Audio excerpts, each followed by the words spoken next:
What's up, y'all? Welcome back to another episode of the Wiley Show. So I had to go to my P.O. box today, and someone purchased me this book, Shalimar Parrish, The Leading Lady. All right. Purchased me this book.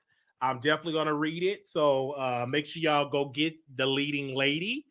Go get this book. I don't know what it's about. It's saying Maria James is ready to step up and show out because she's determined to get what's hers. Through her 20 might be young in a green pasture suburb of Ohio, the streets of Dayton.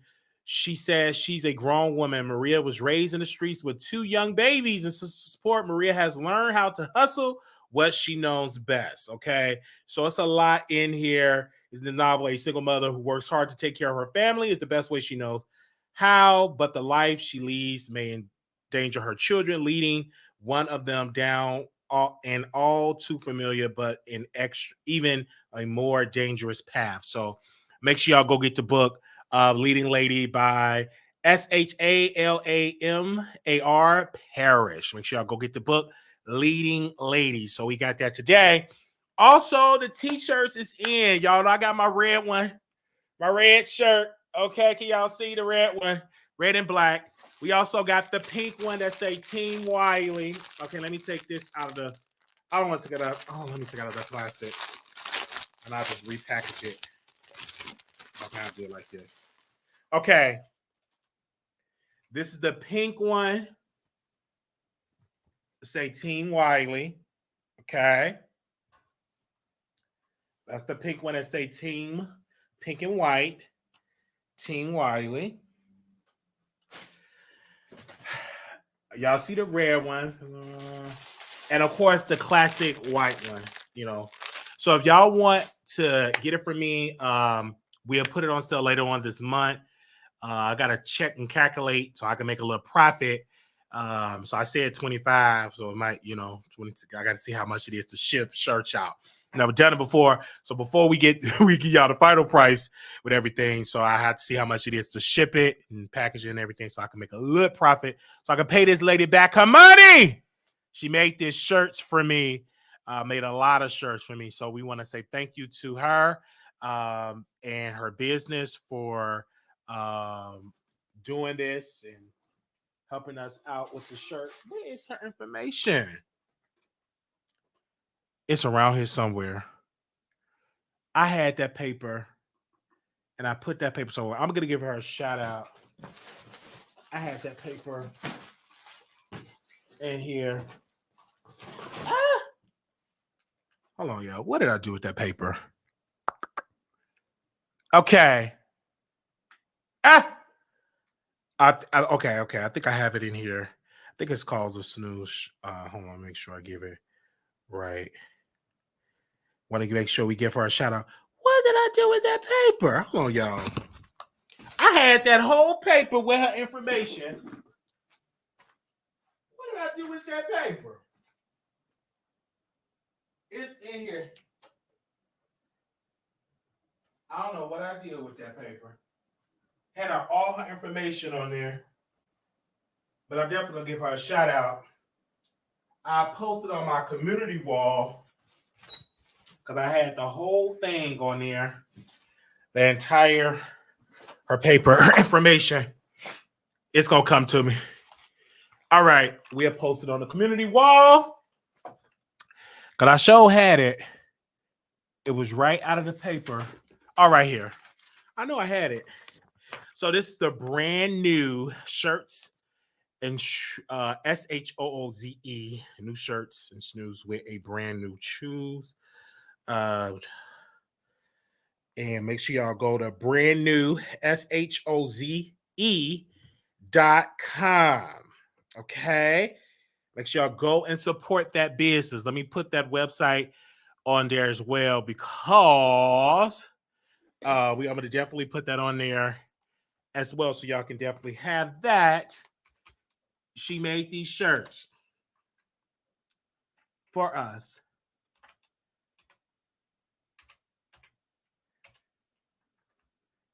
And they're good quality shirts as well.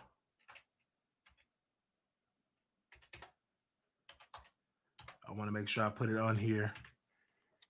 All right. All right. Oh, come on now. I hate when this thing do that. All right, let me delete that. All right. Okay. That is where that is. Thank her for that amazing job for making these shirts.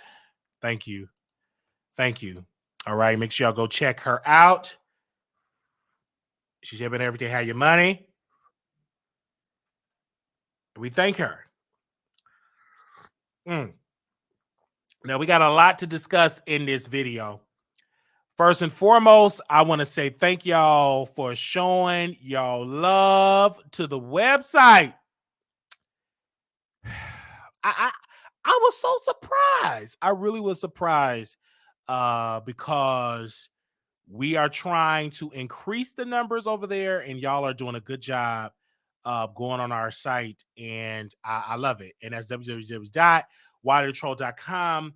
Shout out, shout out, shout out. Of course, we had to let some people go because we couldn't afford it, and so we had the other people as help picking up the slack. And it's a lot of work. It's a lot of work. And my phone always ringing. It's always something going on. This got to be posted. And one thing about a blogging site, it's about who posted first. You know what I'm saying? You got to be accurate. And sometimes you got to proofread it and get the dates right and et cetera, et cetera. Like you got to do everything. And so make sure y'all go check it out. Like when we checked the numbers, and yesterday, I think we did about how many visits did we do yesterday? Let me go to the site. Let me go and check the stats here.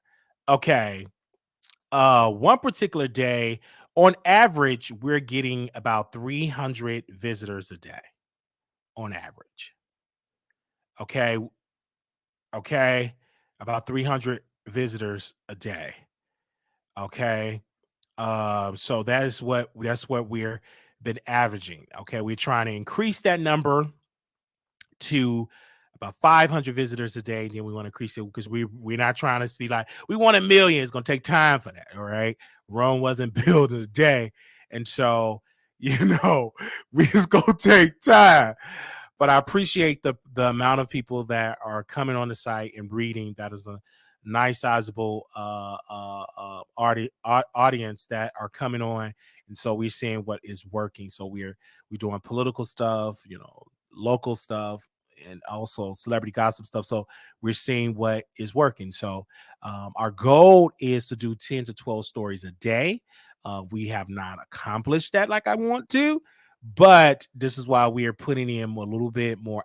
We work at a regular job so we can bring back people. So each paid contributor can post at least 10 posts a day. If we get 2 paid contributors, 20 posts a day. So we are trying to get that back. So I want to bring the team that we had to let go. I want to bring them back by next month or August. Yeah. So we're working really, really hard to bring them back, because in order to compete, we got to have, it's about the content. The content matters because we are doing really well on Facebook and Instagram. They have posted us.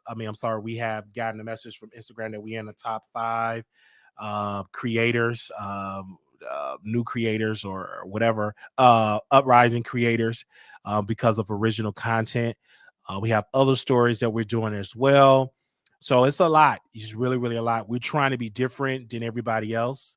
Of course, we watch everybody, right, Paul? We see everybody. But we're trying to do the Wiley spin. I'm not trying to be like nobody else. I'm trying to be the best Wiley, but of course we do watch everybody. All right.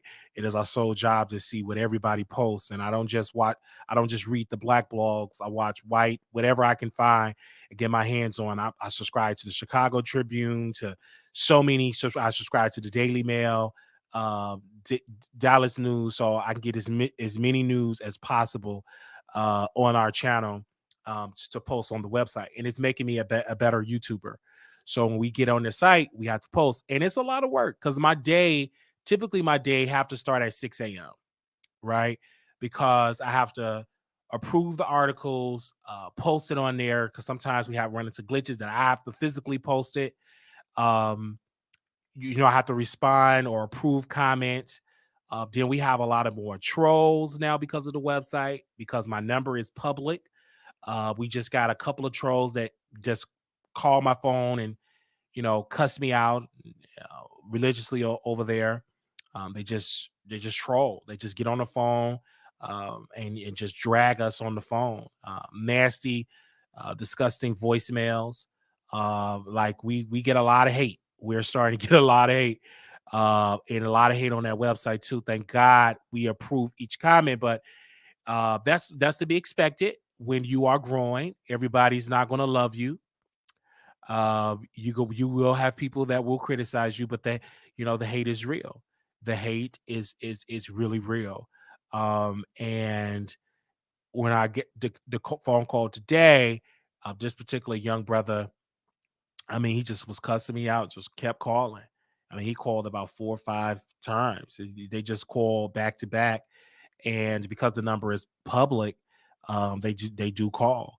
And so sometimes I have to put it on do not disturb because it gets too much. Like, it's a distraction. Like, what are you calling for? And I have to answer because it may be a story. It may be a story on a celebrity. Like someone called me a couple of days ago concerning a celebrity. So I have to answer it. So it doesn't bother me in a sense, but sometimes get, like, what are you doing? Who got time to be sitting there trolling? Then somebody be trolling with their kids. Like, you got your babies trolling.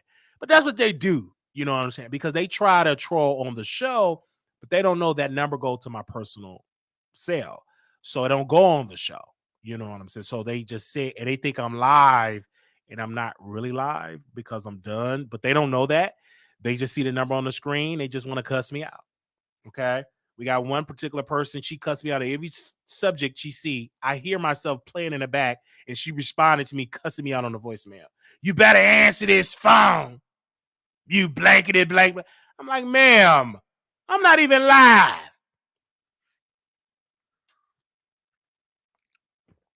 And then also I get love. All right. We can't forget about that. I get a phone call. Somebody from Canada showed us amazing love. We got a call all the way from the UK, showed us love. So we get love too. Actually, we get more love, honestly. We had an amazing conversation with one of our viewers. Been a viewer for a long time. And this particular viewer, I would say, is one of my best viewers. And why do I say this person is my best viewer, Kenya? Is because that lady leaves about 10 or 12 comments a day. 10 or 12 comments. And I had to call her today. And I said, let me call her and give her flowers. She's an older lady. And she said, I've been watching you since you've been on the bus, since you've been on the train. That's how long that lady been watching me. Since I've been on the bus and the train. She have literally followed me from the B sector to the T sector. All right. She followed me to the celebrity gossip sector. So I appreciate that, because not too many people follow me from the beef sector to the celebrity gossip sector. Not too many people have done that, but she did. So I love her. Thank you. I mean, she leaves me so many comments on my Facebook. Most of the time it just be her leaving comments, but I don't get discouraged because it's about you viewing the article. So this is why we're gaining in traction, because people won't leave a comment, but there is clicking and watching. So thank you. And it's going to get better and better. And we got some other ideas I'm not going to get into now because people will steal your ish. They will. It's people that all they do is watch Wiley, take our ideas, and all type of stuff. So I have to be very careful what I say because we got a town hall that's going to come. 2 town halls, actually. Very original. Nobody have really done it. We done our first town hall on trans children, very successful.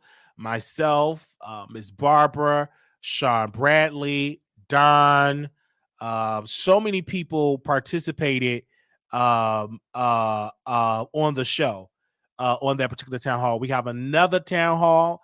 Not going to get into the specifics on there, but it's really good. And I want to say my oldest brother actually gave me this idea.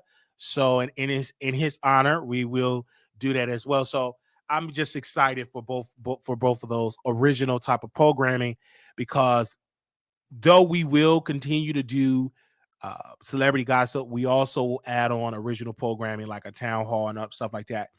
So also too, you guys, we also want people that is politically engaged, because the DNC is next year and we're gonna have the presidential debates are coming up. So if you are into politics, if you want to join us and do commentary on that, please send us some DMs on that or email us at willeyshow@gmail.com, because we would love to have it. Also, we're looking for more ladies for Two Man and a Lady, because again, it's kind of hard just getting one. So we want to add 2 more ladies so we can rotate you on different weeks.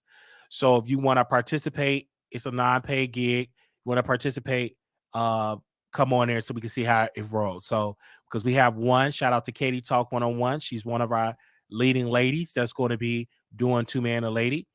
We also got Don that's going to be on there. So, but we also looking for more ladies because there's only one. I can easily find another guy to be on the panel. But if you want to participate on Two Man and Ladies, particularly if you are a YouTuber, we were looking into the Plainest Jane. We would love to work with her. We will see if her schedule will permit her to come on the show. I would love to be on a panel with her. I will reach out to her, and y'all reach out to her and say, Wiley wants you on Two Man and a Lady. She's dope. I don't watch too many people on YouTube like that, but I watch her. And so I would love for her to be on Two Man and a Lady. But we will say thank you to Katie Talk 101. I'm looking forward to working with her. Beautiful talent. I love my chocolate sisters. Love her. I've been following her for a long time, and she is a returning member to Two Man and a Lady. She was on the previous season with myself and Larry Reed boyfriend. But it was just great. And I'm being a little shady, but again, we love working with CTV. And it was very successful for him. And a lot of my audience started to follow him. So I understand my power, even though people act like, we didn't do nothing for them, but that's not true. We got previous episodes of him flirting and all of that, but these people act like they don't know us. But that's how it is. When people get popularity and they start growing, but then you got to stand still. You ain't growing no more. You see what I'm saying? So he did all that bragging. Oh my gosh, I'm at 40,000. Then you stuck at that one number. But I go on and on and on. He did all that bragging, said ain't gonna never be nothing. I surpass you and all, and all that. And then now you stuck. Then now you got to talk about my bankruptcy.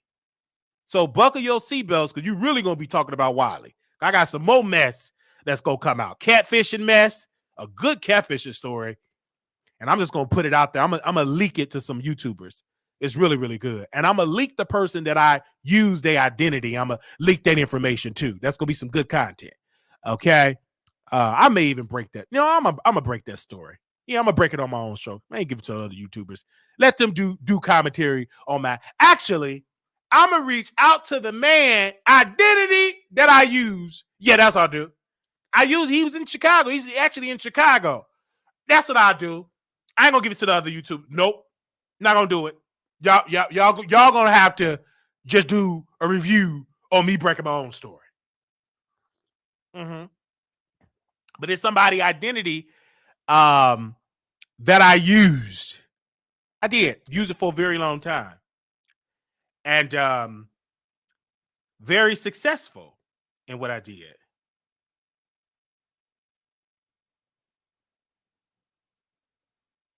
Very successful. Mm-hmm. And when we put it out, I'm going to apologize to the brother. And so, Wiley, I comment more also, but I stopped because I don't think folks like someone who always got some. No, we want to hear you. I want to. Oh, we the lady that made the shirt she made. I believe she made this mug. I believe so. We're gonna put that on sale too. Yeah. So we gonna drop that story because nobody ever dives into the catfishing. Nobody knew how deep it goes. Only I can tell the story because they ain't gonna tell it right. They ain't never catfish. I did. I was a pro at catfishing. And let me tell you this. I don't know why I'm on this catfishing story, but I'm gonna give y'all a preview. I did use somebody else's identity, but that's another character. But I also added myself to the characters. Let me tell you how I catfish.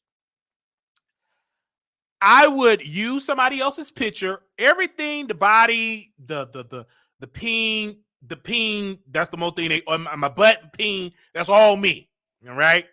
But the face, that's somebody else. But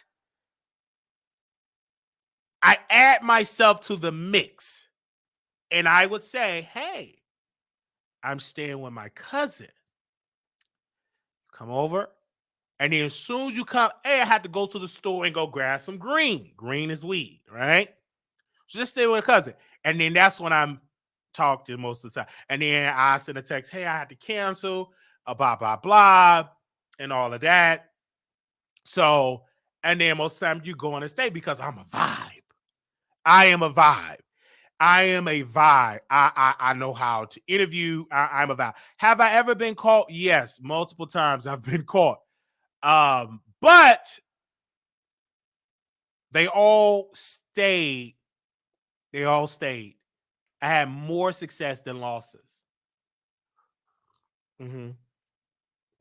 Have I ever been caught? Absolutely, I have. But they have all stayed. And we had multiple, and some people that I'm still cool with that I did, catfish. You know what I'm saying?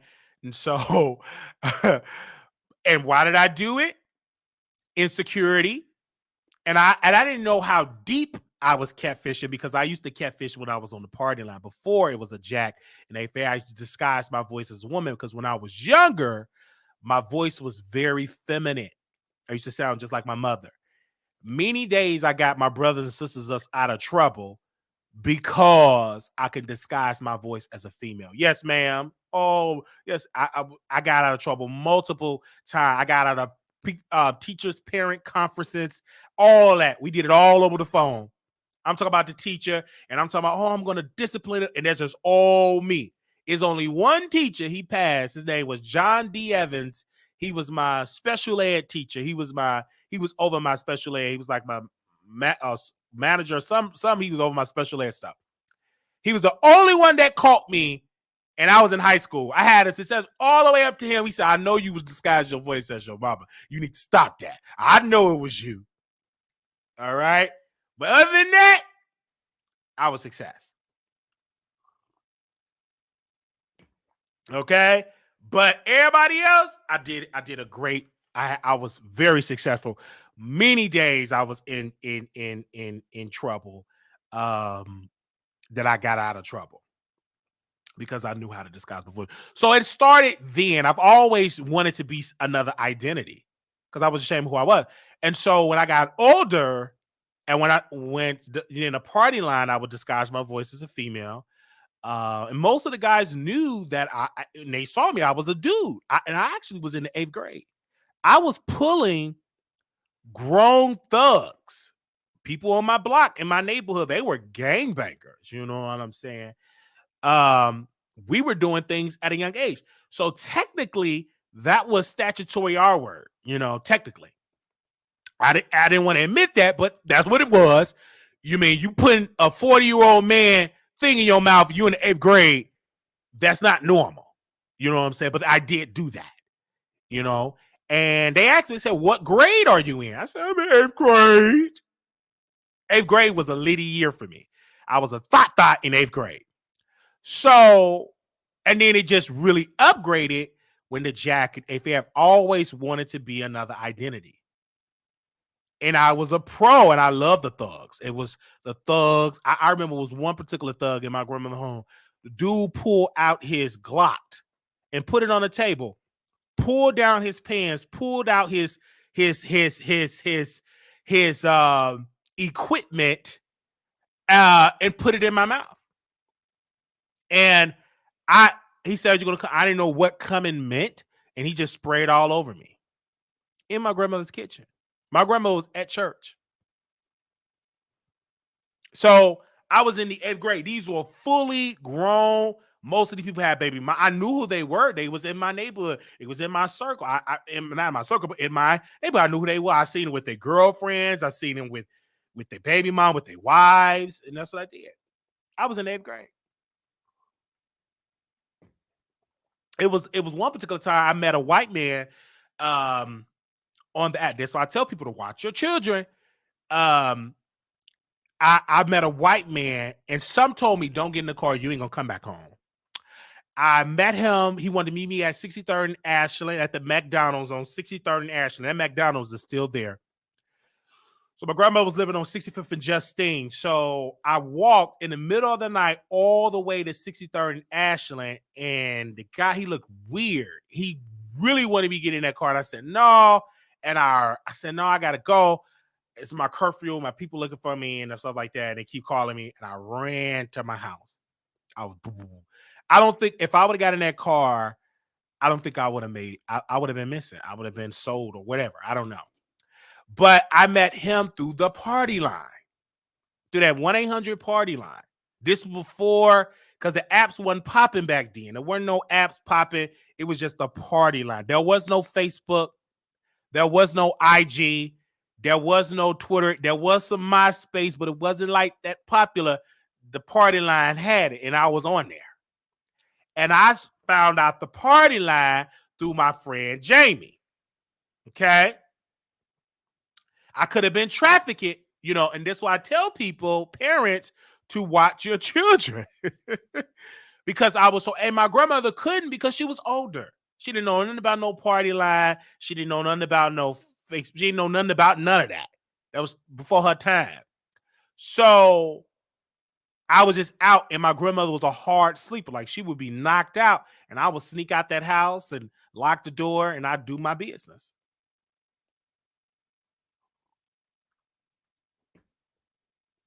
And so I did it, and I will never forget it. We were in the 7th and 8th grade. My friend Jamie, he's on my Facebook. How you doing, Jamie? And so he introduced me to the party line. It was playing. Obviously after my grandmother's time. Did I say before her time? After her time. Y'all know what I'm trying to say. And so he introduced me to the party line. Now, mind you, I thought Jamie was a ladies' man. I thought, he was a ladies' man. All the girls wanted Jamie. But Jamie moved. But I still was on the party line, and I got involved in the party line, blah, blah, blah. And then that's why I met a lot of dudes on the party line. Yeah, a lot of dudes. And so yeah, it was that way. So I got more stories. I mean, I have more stories to tell you. I'm just gonna tell y'all that. But I have way more stories. Like the catfishing, half of that story have not been told. How good I was in it. And so we will share it. But to Jamie, I met him at a party. I met him later as an adult. He recognized me. He said, "Marquez?" I said, "Who are you?" He said, "Jamie from Bass Elementary." I said, "Jamie?" And he looked just the same, just tall and with a beard. And he's LGBT. I said, "Oh my God, you gay. I didn't know you were gay." And I was like, "What?" I was so shocked. But as I go back, I was like, "Oh, he was feminine back in the day. He was very feminine." I didn't know what that was because I didn't know all this. Because back in the day, it ain't like now. about being feminine, gender neutral. We didn't hear none of that. We was in the hood. So that just went over my head. But when I go back, I said he had a lot of feminine traits because I'm an adult. I go back. I said, oh, okay. Mm-hmm. Mm-hmm. So, but it's just so amazing. You know what I'm saying? It's just so amazing for that. But yeah, we will dive into the catfishing story, and we will break the catfishing story on our platform. And it was an addiction. I was severely addicted to catfishing. It was a rush. It was an addiction. It was like I'm playing another character. I did good with acting. I knew all of it. If they say, "Oh, I think you can't," oh no, I knew. I'm just as calm. I was just a pro at it. I was really, really a pro at it. I was just a pro. Okay. Um. Yeah, I was just a pro at it. I really was. I was good. I was really good, and I can't wait to share that story time. But to make that story time juicy, I will stream the guy picture that I use. We will bring him on the show and we'll talk about it. All right. But all of it was consensual. Like all of it was consensual. Every act that I had was all consensual. And the reason why a lot of people don't come out and say that catfish, number one, they're embarrassed to admit that they were catfish. And or they're embarrassed that they slept with Wiley and or catfish, but hey, it is what it is. And so I was just a pro. I was a pro at it. I really was. Was I wrong? Yes, absolutely. I was wrong. You know, but when you have when you addicted to something, that's all you know. You do it, right? It was a drug. It really was a drug, and so many good-looking men that I had. It was amazing. And the last person that held out was T.S. Madison, makeup artist. T.S. Madison, actually, T.S. Madison and Armon recently just reached out to him and said, "Why did you sleep with Wiley? Why didn't? I'm amazing in bed." That's something that, when it comes to men, I don't know about women, because I came a little quick with women with the last chick, but with men, I'm a pro. I am a pro with men. Never had no complaints with dudes. Okay? But they reached out to this brother, T.S. Madison and Armon. Now, these two people supposed to be booked. Why y'all reaching out to this man? But he couldn't deny it because it was recorded. Because I knew he was going to deny it. And be like, oh, I didn't do. He couldn't deny it. Because he on tape. In a sense, he's on tape admitting, oh, I think you recorded me. It's just I think you're recording me. But we still did what we did. I mean, it was amazing. But they reached out to him and they told him, why did you do it? Okay. Okay. You said I never slept with Maddie. I'm saying her makeup artist. Okay. And so he was amazing. Now, I thought I would never see this person before in my life. I thought I would never see him again. But I was at Marty's and he hit me up on Jack. Now, mind you, my picture, everything, my identity. He hit me up on Jack and said, why did you catfish me? Now, mind you, this catfishing with him happened in 2018. We're in 2023. Get over it. This man did interviews with Armon Wiggins people, with his friend, the one he dumped. When his face was frozen, he was staying with this particular friend. He did all this press with these people, right? And then when he had a conversation, because a lot of guys that deal with me, they play hard to get. And I like to play hard to get. If you easy, no, I like a challenge. So The guy hit me up. He said, "Oh, you catfished me, and why did you do it? I saw you at the club." I'm like, "Oh, I'm so sorry, whatever." And then more and more we kept talking. I said, if you want to come over, you can come over, but we ain't doing nothing." What did he say? I said, "Oh, give me your address. I'm telling you right now, we ain't gonna be doing nothing at all. You can come over, and I'm gonna get you together about cat." I said, "Okay, all right." I get in the shower. I know I'm about to hit that. Get in my car. I ain't getting in my car unless I'm about to hit that. Go up to his beautiful apartment. Maybe about 5 minutes in, he already butt naked. No clothes on. Door unlocked. So I know I'm getting it. I take out my clothes. And I'm licking everywhere, kissing everywhere. The chemistry was there. And it was amazing. It was amazing. So this was I'm the top. I ain't putting, baby, me being a bottom. I used to do that when 18. I ain't doing that never again. I never was a good bottom. But I'm a pro at being a top. I'm a top. That's it. And so it was so amazing. Like the love making was so amazing at the top. And I was licking everything. I was making sure I give him the best session he ever had. And we did that. So he was able to take it. It was amazing. And he was like, and then this is give me a second. Let me blow my nose. Give me a second.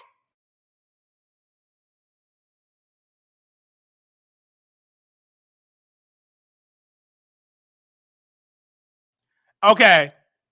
And he was like, "I hate you." "Oh, you hate me? Well, let me tell you why you hate you so much. I hate you. You know, so it was amazing. Top tier. Great session. And then we did it again. I knew that I probably will not see him again. I don't need to see you again. I don't want to see you again. I accomplished my goal. So, and then he hit me up again. And then we did it again. And then this time, he told me to lock up my phone. So I had to lock up my phone or whatever the case may be. I didn't mind that. And then he started spilling tea about T.S. Madison and Armon reaching out to him again. Please, pathetic people. What are you reaching out to that man for? What are you going to say? And it was good.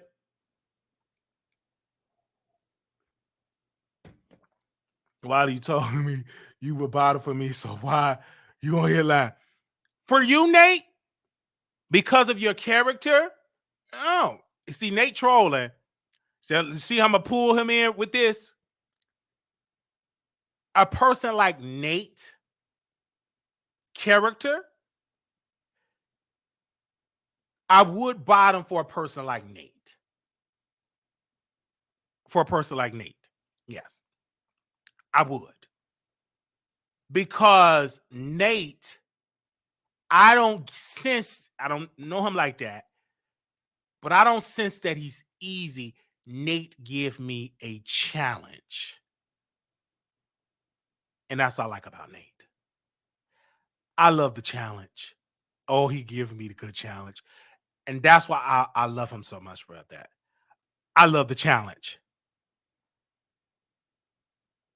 I love the challenge. Character, you would get the breadbasket, lady.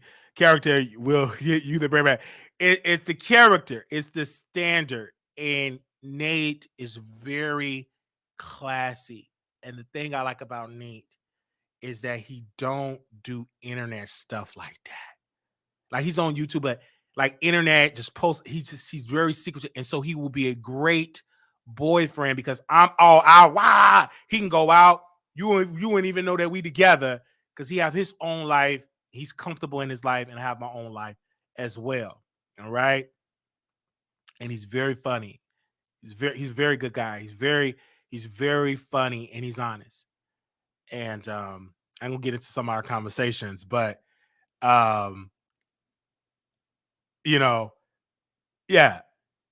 I don't think I will be just completely submissive. No, but I will play a submissive role. It's a difference. Okay. But anyway, they said I ain't worried about it. I love my someone. So yes. So, but we smashed this particular guy, T.S. Madison makeup artist. And I had to do it because he reached out to me. And I didn't even know because he was in women clothes. He was in women clothes, women makeup. I did see the woman. I'm like, oh, she's a bad female. Like, what's she doing up here with these? And I got to be careful what I say because I might get canceled by the community. So let me think about it. Okay. I said something on my brother, like, why is she in here with these? Okay. I said something that probably would get me canceled. Community ain't gonna like what I'm about to say. But I did. I was like, why is she up in this? So I'm thinking that she's a banging like female, anyway, like a real, perch fish. No, y'all like me saying fish, but a real biological woman. So I'm just drinking with Theo. Yeah, I was with Theo. Just drinking, we just partying, whatever. I go to the breakfast spot. Y'all know the breakfast Waffle House. And I come home, and then I get an alert from this particular person.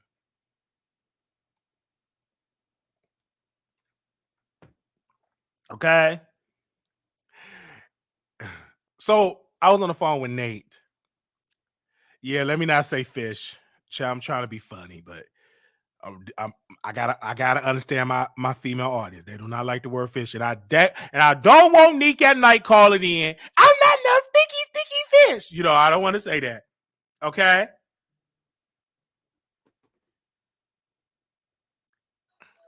Hey, niece. Yeah, I got a green screen. What's wrong? What? Oh, I'm sorry.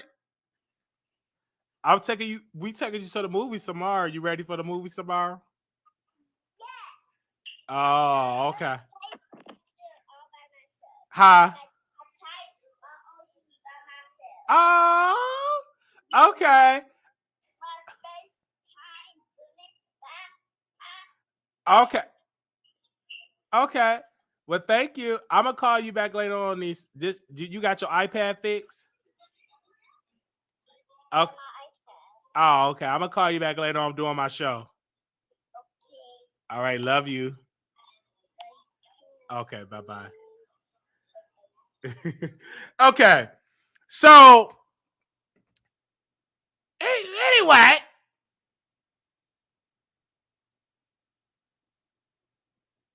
so we did what we did. I have game. I'm a good smooth talker. I am. And no, she not watching my show. She better not be watching. But that's why I be outside, because I have to watch what I say when I'm in Chicago, because we, okay. So it is my niece she want to go to the movies because she want the popcorn. She just want to go to the movies. Okay. So yeah, so we did what we did. And so we have game. Like, I'm a good talker. My personality speaks for itself. But I know people is turned away with the eye. I understand that. So that's why I use somebody else's identity. Somebody else's picture. Like face picture. Because I knew the average guy will not hit me up because of my eye. I'm not dumb. I'm not stupid. So that's why I did it. And I got addicted to it. And so then I started to get bigger on YouTube. And that's why I stopped being on Jack, because Armon Wiggins fans, it was two of them, and they were so obsessed to come to my house. They were good looking. I said, this is too good to be true. Because I never get a good looking guy. Not saying I can't attract that, but I ain't dumb. I'm not stupid. You just so obsessed, and then you said something that was a red flag. Oh, I'm such a fan of your show. When you say that, you will never come in my house. No, I'm not belittling myself. I'm just giving you facts. So I said, no, thank you. And I blocked them. And then the day later, they said Wiley got a jack and told her mine. And then I said, it's time to delete this app. So I had to delete the app. Because I said, oh, these people trying to come in my apartment, set me up. So let me just delete it. Which is sad because I really liked it. But I said, I need to delete the app. So I went and deleted it and stuff like that. Because of the popularity of the show. All right. Was it, if you want to see Nate, you better come to Vegas. Okay. Come to Vegas. All right. Come to Vegas. Y'all should have came to the gun range. Y'all would have seen Nate. But y'all don't like to do nothing. Y'all love to sit at home. That's why Wiley messes with me, because he know how he's social media. Yes, I will rock with you if you don't deal with social media. I used to judge Armon Wiggins. We're going to get to the topics. Y'all, this Saturday, we're going to talk. Damn it. I used to judge Armon Wiggins when he said he didn't have his man to have a social media. I see that because I would do the same thing. I have to have somebody like Nate. I'm not going to Vegas because Wiley want me in his room. Right. Okay. He ain't lying. But so Nate doesn't do social media. So that's why I will cater. I would like a person that don't deal with social media. Because I'm so sociable, somebody got to give me a balance. It would be a balance. You know what I'm saying? And it would give me a balance for that particular person like Nate. Because it's about his business. He's not a mess. I love that. And he's a challenge. And he's very honest. And I love that. And he keeps me balanced. And he always, you see, what messed me up, y'all, let me tell you. I'm trying to be a player, but I'm going to have a whole YouTube channel. So I'm trying to play, trying to spit game. And so Nate was like, I don't want to date bisexual man. And I told Nate, I would denounce being bisexual to be with you. With you, I'm gay. I'm fully gay.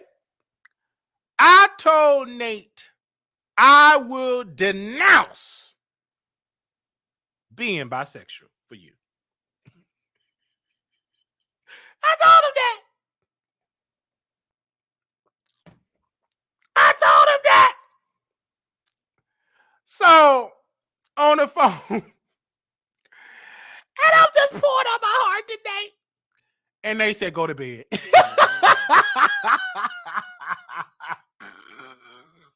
So, Nate said, go to bed. Aunt said, Wiley flip-flops, even. So, he said, go to bed. I'm pouring out my heart. That man told me, Wiley, go to bed.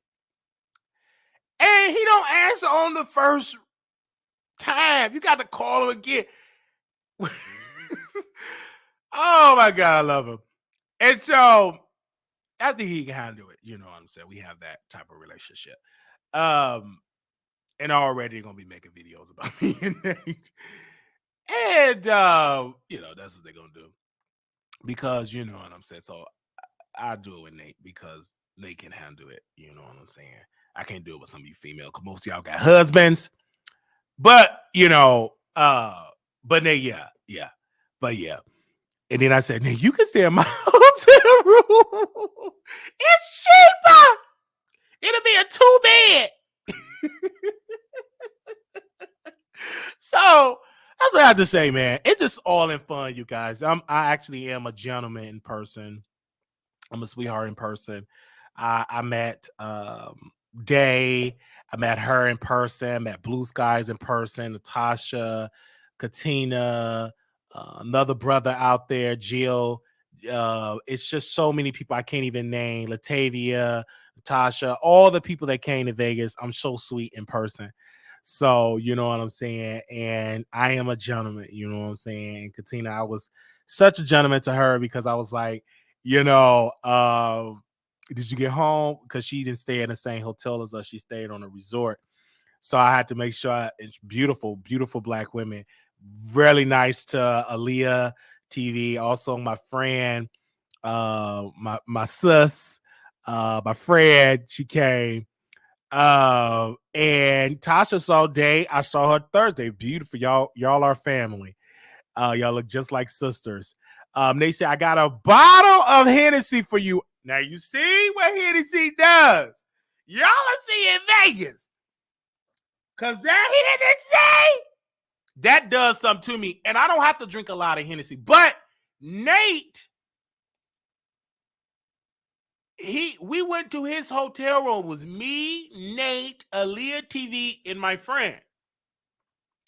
He said, I got some drinks in my hotel room because he didn't too much like, you know, the Heroes Lounge. That's not his type of tea. Neither is my friend. She liked the gay clubs. Me, I like Heroes Lounge. It turned a little older crowd. They got to get them bones warmed up, and then they're at party. I love that crowd. But they wanted to go. We couldn't do the Marty thing because people want to beat me up at Marty's. So she said, let's go to Sue Ellis. So we all went to Sue Ellis. But before we went to his hotel room, and he had drinks. And so my friend wasn't drinking because she got to drive me, right? And I love her about she's such a classy woman, but she's a lesbian, but she's good looking. We just went out to dinner. I love her. She my friend. Only reason why we in the friend zone is because she like women. I'm in the friend zone. It is what it is.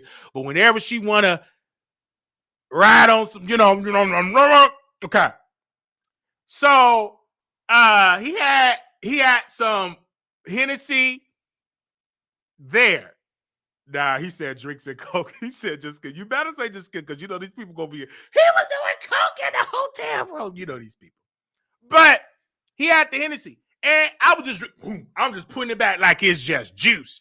And then she was giving me a drink. He was trying to say, go on and drink a shot, baby mama. And then she was like, okay, I'm gonna drink a shot. Then she gave me the shot. And I'm just drinking.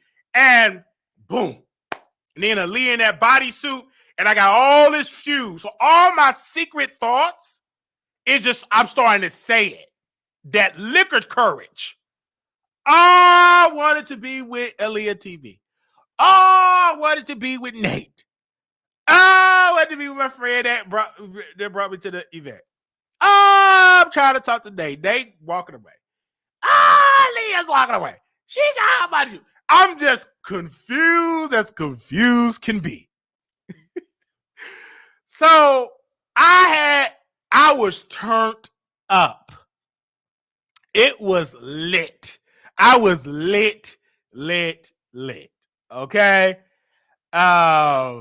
So, it is what it is. So, it is what it is. But I love to social, but I do get my me time. Like, shout out to Leo the Lioness. I don't know if she's in here. But the year before last, one of the years we went to Vegas, and they were all in my hotel room. Fi Babe, QB, Leo the Lioness, Key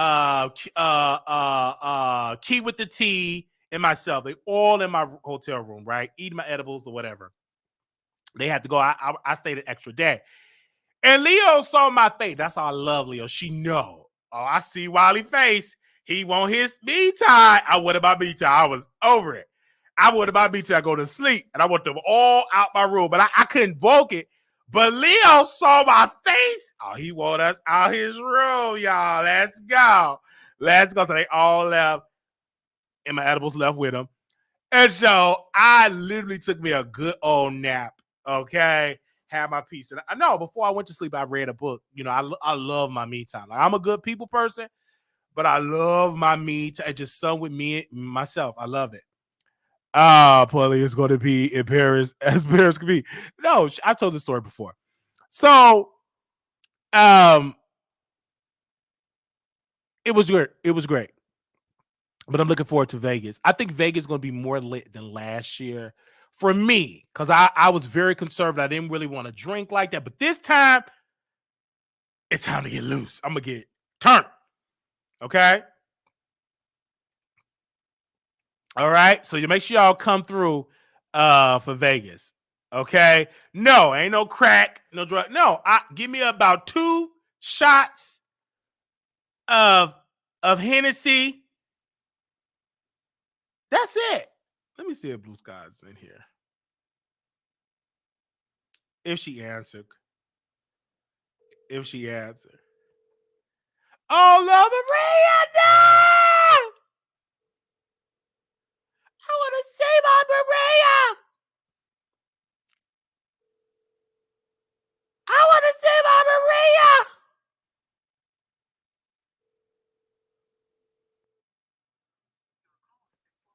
I want to see my Maria. Okay. So that's just how that goes, man. So it was really good. I'm looking forward to it. Like, make sure y'all come to Vegas. And that's, it's gonna be fun. If you can't make it, that is fine, because we will do something else, okay? We definitely will do New York. New York is on the list. We definitely gonna do New York. So let me put the fly up for Vegas, and then we will check y'all messages today. For those that send me an email. So give me it to today. Once this broadcast is over, I will answer all your emails. And that is October 6th through the 9th. Let me take this banner down. October 6th through the 9th, 2023. Also, Wiley Show Productions. If you come in, please RSVP, Wiley Show Productions at gmail.com. The hotel we're staying at have free parking. So for people that are coming from the locals that lives in Vegas, y'all already know where we're going to be at. Y'all can come and visit us, and we can go chill and hang out in casino, drink, restaurants, and everything. We also would do the party bus as well. Okay. Who's on the guest list for your hotel room? You're inviting me, Nate, and Aaliyah. Everybody welcome to my hotel room. All right. So I said, Tasha, you can have a hotel room. Okay. So so I want to see you. I want y'all to come through, because I know how y'all black people are. I love my people, but this y'all. Vegas gonna happen. Y'all gonna see us out. This y'all. I guarantee you. Oh, I'm gonna come the next time. I wish I was there. Oh, I should have came. I'm coming next year. They always say that. Or you would get this crowd. I didn't know y'all was going to Vegas. If I would have known, I would have came. You get that group. Okay. All right. If I would have known y'all was going to Vegas, I would have came to Vegas. Or you get this group. You need to come to Houston, Nebraska, Hawaii. They just start naming names where I need to be going. Okay? Y'all need to go to Houston, Hawaii, Nebraska, go to Kansas. You go there, but 3 people show up. We had one person that was obsessed. It was one viewer. And part of me not in here. But she knew who I'm about to talk about. It was one particular viewer. You need to do a Dallas meet and greet. You never met your people in Dallas. Go to the gun range. Gave me a list of gun because I didn't know nothing about it. She sent me the list, the place, right? Told us the wrong price, too. And I didn't follow. I would just follow her word. Oh, no. West Clucking was first. Oh, West Clucking. We did West Clucking. I saw what's on their menu. I'm giving me some chicken. We did the West Clucking. She didn't show up. Like, she went ghost, right? Beautiful black women showed up. But this particular person that kept encouraging me to do it didn't show up. Then the next time, coming to the meet and greet. We're going to go. I love that gun range. I go there all the time. It's on $20. So me and Nate, we show up at the gun range first. Good look. I couldn't believe that Nate showed up. Thought he was a troll. Fat. He totally nothing that I thought he was. No neck. That ain't Nate. Nate good looking. So slim. And so we go up to the counter and the price was way above $20. So to save costs, we just shared a gun. We just shared one. So me and Nate, we took the class first because you got to pay for the class, pay for the gun, and all that in the lane and everything.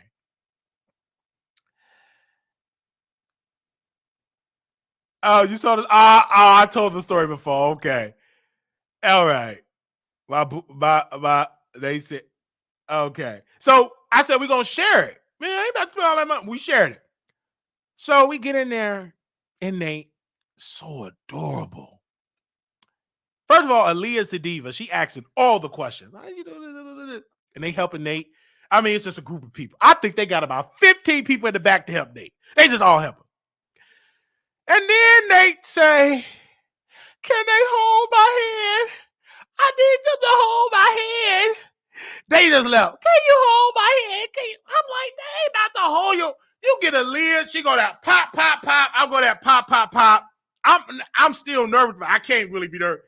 He go, Nate, hold my hand. He didn't hold it right, you know. I'm like, wait a minute. Why you keep telling the people to hold your hand? Hold my hand, please hold my hand. So I and Aaliyah just doing it, just boom, boom, boom. See how I do it. And one of the shells is going my shirt, and I got a live weapon. Oh. And the women just look, they're like, what the world is going on? I'm doing like the Harlem Shake. One of them hot shells, got inside my shirt, and it was stinging me. I thought I was hit. So I was turned on. It was weird. It's like touching that. It was so powerful. I felt like I was empowered, you know. That was just everything. Holding on to that Glock. That was some good times. So I still have the thing in my car. I never got the thing in my car because I want to put it in the case.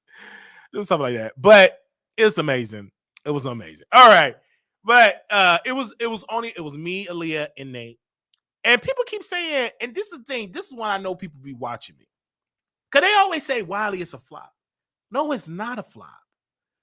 Because if you appreciate, and I said, I'm going to keep saying the same thing, those people that coming to see you now, and God see that you appreciate that, he will bless you with much. But if you pooping on and putting your nose up, oh, this is a smear, why would God give you more? Because he's giving you a blessing now. And you're being ashamed because it's not in the masses. You don't know what Nate going to be in the next 5 to 10 years, or what Aaliyah TV going to be the next 5 or 10 years.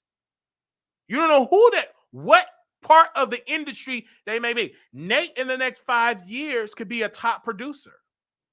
Aaliyah could be a top editor and producer for a company, for Hollywood. You don't know. And they will remember, I know a guy that I follow on YouTube. He's a good guy, good personality. I want him to work for this project. So you never know. And that's the thing. People want thousands of people. Don't think like that. Be appreciative of the 1, the 2, the 5, the 10. Because when we went to West Clucking, it was about 6 or 7 of us there talking. Don't poop on the people that is there talking to you. You don't know. Stop that. And I post it, and I appreciate that. And I will always meet my people. If I go to DC, if it's just me and Love Maria, I'm not going to be sad because it's just her. No, we're going to have a banging time. A beautiful time. Actually, you can have more fun with 2 or 3 people than you can, because there's no way you can have that one-on-one with 50, 500 people. Ain't no way. Eventually, it will get there, but we ain't there yet. So I'm appreciate the grassroots, the 2, 3 to 10. I'm appreciate that. And I'm going to keep meeting my people. I don't care how many people show up. If it's one, let's turn up. Let's go to DC. Let's turn up. Go to Virginia if it's just Tasha and Day. All right, Tasha and Day, let's turn up. So let's get out of this mindset that you want thousands of people to come. Why would God give you that? And you got my story. I love the underdog. I love that. And people say, Wiley, don't change. I will change. That's a stupid advice. I know what y'all saying, but I will change for the better. Some people change for the worse. I will change for the better, but keyword, I will change for the better. I will change. When me and Armon first started in this business, he did change. He did. That nose up on people, talking down on people. He didn't used to do that when we talked. But when he got the money, he picked up that type of personality. That's him. All right? Acting like he don't know people, lie, just a liar. So, but I will change for the better. I've already changed for the better. I'm not to say I've elevated some things in my life. So, you know what I'm saying? I'm just being real with y'all. I have changed for the better. And there's other things that I have to do and work on and change. But I will change. You know what I'm saying? I'm going to be wearing, looking good, better than how I'm looking now. And you're going to tell, I'm not the type of person that like to rock labels, like white labels. I love being black. And I learned this from Dr. Umar, when people say they pro-black, it's an issue because it's you in a minority when you love black people. I love my people, pro-black, whatever you want to call it. I love my people. So if I do make it, I'm the type of guy, I want to rock black designers. I love my people. I just love us. I will be the type of guy that rock black designers. Everybody rocking the black Gucci and all that type of stuff. Yeah. And the people that want me to do the topics, we'll get to the topics when I feel like getting to the topics. But right now, this is the Wiley Show, okay? We gonna get to the topics when I feel like getting to the topics. I don't rush to get no topics. We're gonna keep you right here till we get to the topics. So that's just how I will operate. And you got the audacity to have a name named Tyrone telling me to get to the topic. And you're a new viewer. Welcome, Tyrone. Welcome. Because Tyrone, he want me to get to the topic where he can drag me. But Tyrone, you got to hold your drag until we get to the topic. You ready to drag. All right? We'll get to the topic when I feel like it. Because, when you have your own show, see, Tyrone, you should have kept that comment to yourself.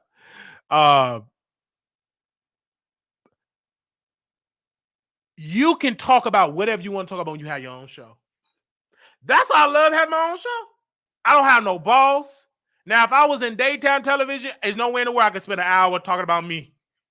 No way. I had to hit it. But once you have your own your show and you own it, you can talk about whatever you want to talk about.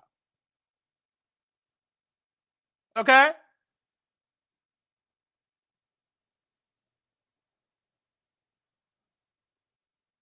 No, it ain't Roderick. You got it wrong. You said the guy that Wiley is talking about he slept with is Roderick. T.S. Bass, old makeup artist. We call her Sante. I would never drag you. No. It ain't Roderick. No. It's not Roderick. It's not Roderick. But when you have your own show, you can do it. You're in complete control. Thank you. Because I had to ask my people. I had to ask Wiley. I said, Wiley, is it okay if I could do a long intro? And Wiley said, baby, yeah, you can do a 3-hour intro. Thank you. All right. Okay. All right, let's go. Oh, but did you sleep with a Roderick? Yes, I did. Absolutely. Absolutely. But just not T.S. Madison Roderick. But I did sleep with a Roderick. Okay. All right. So let's get into the show. I have to say this because we're gonna make a lot of people mad in this episode. So let's get right into it. Let's get into this. I'm gonna read this tweet that I saw today. The NCGOP socialist Bernie Sanders is teaming up with poverty pimp William Barber to hold a rally with North Carolina Democrats in Durham today. While the North Carolina Democratic Party embraces Sanders' push to make us more like his beloved USSR, Republicans work to protect the good old timeless values of the USA. First and foremost, GOP. Reverend Barber is not a poverty pimp. Reverend Barber have picked up the baton of the Poor People's March that Dr. King has started before he was deleted. He is standing up for poor people. The issue that with Republicans, and also that I have with this deal, with this debt ceiling deal, that is it make it harder for people to get on food stamps. Poor people is poor in all races. There is actually more poor whites than poor blacks. There is poor Mexicans. There is poor Asians. There's poor, whatever race you are. It's a lot of poor people in this country. There are actually more poor people in this country than rich people. But the poor class, every time that a politician speak, even the media is conditioned, they will say middle class. You have not heard hardly no questions addressed to any political leader or political party that said, what are you doing for poor people? I'm a black media outlet. So my question will always be, what are you doing for poor black people? Because you always talking about middle class.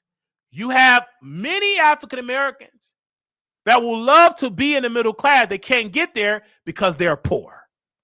You can't be in the middle class if you're making $7.25. You can't be in the middle class if you're, and just like they put out a report of the unemployment is at 3.2%.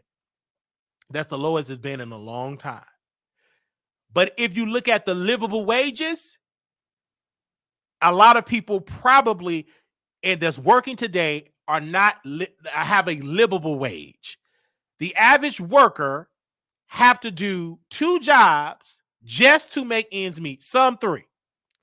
So a lot of us, when that report came out about President Biden, it's good for him. Oh my gosh, unemployment is low.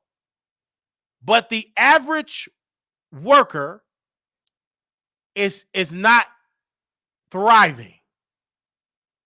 They're going through it.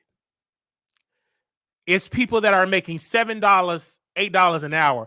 It's nowhere in America that you can get a house or an apartment with $8.25 an hour and you can afford rent. There's nowhere in America. You can go to the poorest part of America. You cannot afford, if you just had a full-time job with 40 hours, making $8.25, you cannot afford rent. So Reverend Barber to the North Carolina GOP, y'all are pathetic because it is people in the Republican Party that is poor. But they have been manipulated and conditioned that, oh, you white, vote conservative. Oh my gosh, but you broke. White people that I talked to that talked to Reverend Barber, they said, brother, thank you. I don't agree with all your policies, but my teeth is rotten. I don't have my dental plan. My hospitals are getting shut down in the rural parts of Carolina and rural parts of all over America. Hospitals are shutting down in these predominantly Republican areas. Hospitals are shutting down. And so people need to understand that. But it's the job of the party in the White House to talk to poor people, particularly poor whites. Just poor people, period. Go to the poorest part of Mississippi and say, you see, your hospital is gone because your governor withhold the finances and have to get a lot of money from the federal government. So you say, hey, let's take away welfare. But do you know one of the most poorest states in the union are Republicans? And they get a lot of their money from the federal government. That can be argued welfare. A lot of corporations get millions of dollars, tax breaks, tax welfare. Nobody arguing. That's straight up welfare. That's a straight up handout. But then these same people come and attack the poor class. But they don't say a damn thing about these wealthy corporations that don't pay a damn dime in taxes. It's so many tax loopholes. And the reason why I respect President Donald J. Trump in this instance, I remember he was on a debate. And Hillary Clinton said, you ain't paying your taxes fairly. He said, I took advantage of the tax code. And your friends took advantage of the tax code. You had a chance, Hillary Clinton, and your husband had a chance to close all of those loopholes that cater towards the rich, and y'all have not done so. So don't get mad at me when I'm taking advantage of the same tax code that's on the books. You know, it's a saying they say, don't hate the player, hate the game. It's so many tax loopholes that benefits the rich in an attack and put burden on poor people. So when this GOP, North Carolina GOP, when they said that, it's pathetic. Because people that identify in North Carolina, I can find a whole lot of poor white Republicans and poor white Democrats that is poor. Can't afford housing, child care, dentist, get a dental appointment. A lot of people just got to go just get it pulled because you can't afford to get constructive surgery. You ain't got the insurance. But Republicans and Democrats keep voting in the same wicked people that don't give a damn about you and they don't care.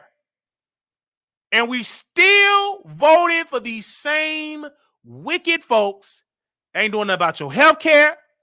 Now get this kicker. Everybody in the Congress and the Senate got great health care. Awesome health care. They get a cold, they get it fixed just like that.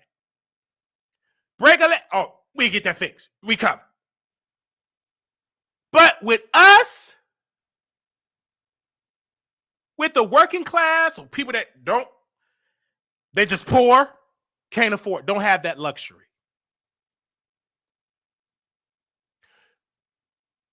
It's a lot of poor people, homeless people here. And it's not being talked about enough. And now America have to address the homeless. We have a housing crisis in this country. Meaning there's a lot of vacancies, but people can't afford it. In California, it is a guy, he's proposing a bill to stop landlords for giving people to requiring 3-month security. You have people that almost have to pay about 10 racks just to get in a apartment. People can't afford that. But that's just a band-aid to the problem. The root cause of the problem is that you need to increase the wages and the government need to start developing more affordable housing.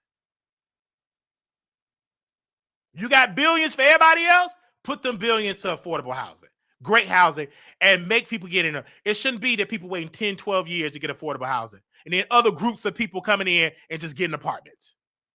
That don't make no sense. But this is why it's the job of us in media and you to require our leaders to do this.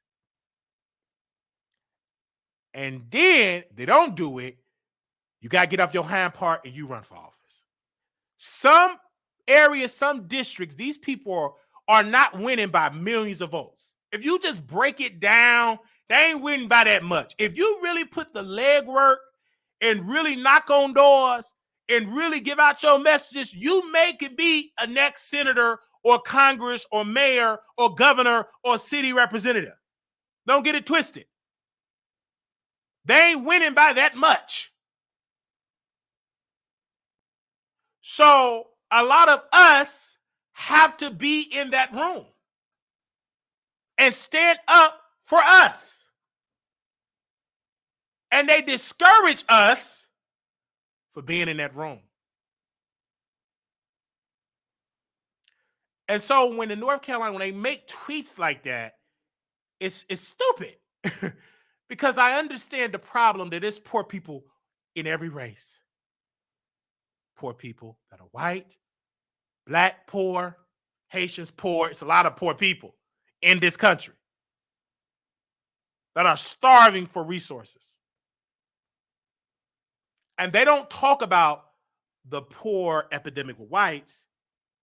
They only talk about the crime with the blacks, but they don't talk about the root cause of poverty. Media is so very important. And that's why it's our job in media to ask these politicians these questions and stay on them. Because there's so many poor people in this country that can't afford a place to stay. Living in their cars. You know, there's so many people that live in their cars. Do you know it's places like parking lots? People just go to Walmart and just be in a parking lot and sleeping. Take a trip to some parts of your neighborhood and see how many cars and people sleeping in their cars. They call that half homeless.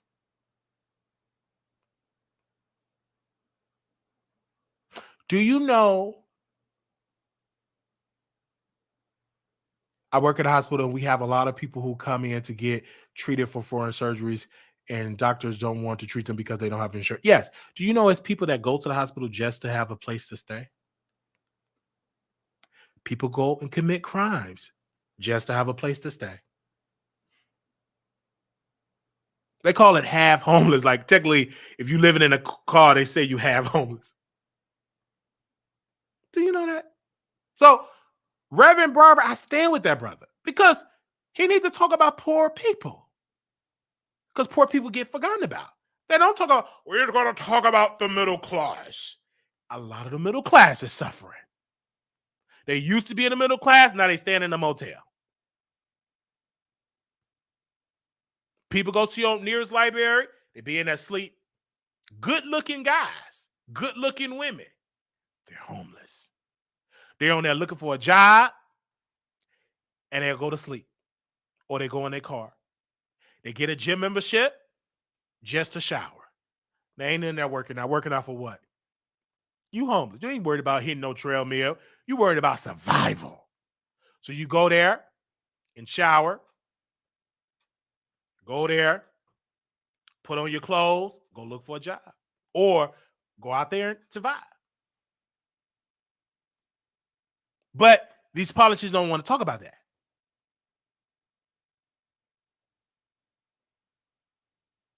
It's people that living in motels,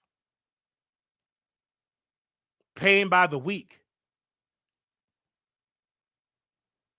And a lot of people, they say, I can't even afford to stay in a motel. Because in the motel, what do they call it? Extended stays. That's about what, $200 a week? $400 a week? Them extended stays, and they prey on poor people.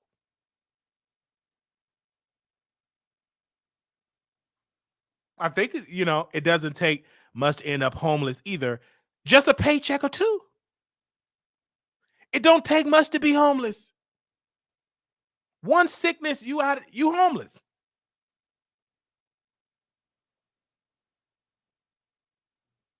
You understand that? So I thank God that I have the strength, that I can work, that I can do YouTube, that I can be out here working. And got to work every day. When I do my budget, I'm just passing by because of the rent, the lights, the water, the car insurance. That's it. And then when you get food, my income gone. I gotta wait for the next check. That's it. Times is hard. And so I have to work quadruple with YouTube. And and still have to work a regular job. Because I want to get a property. And I understand in order to drive, you got to have a savings. You understand? And I don't live a extravagant. My car paid off for, but lights, gas, cell phone bill. You got to have a cell phone. You got to have internet. Your business is on the internet. And food. You got to eat.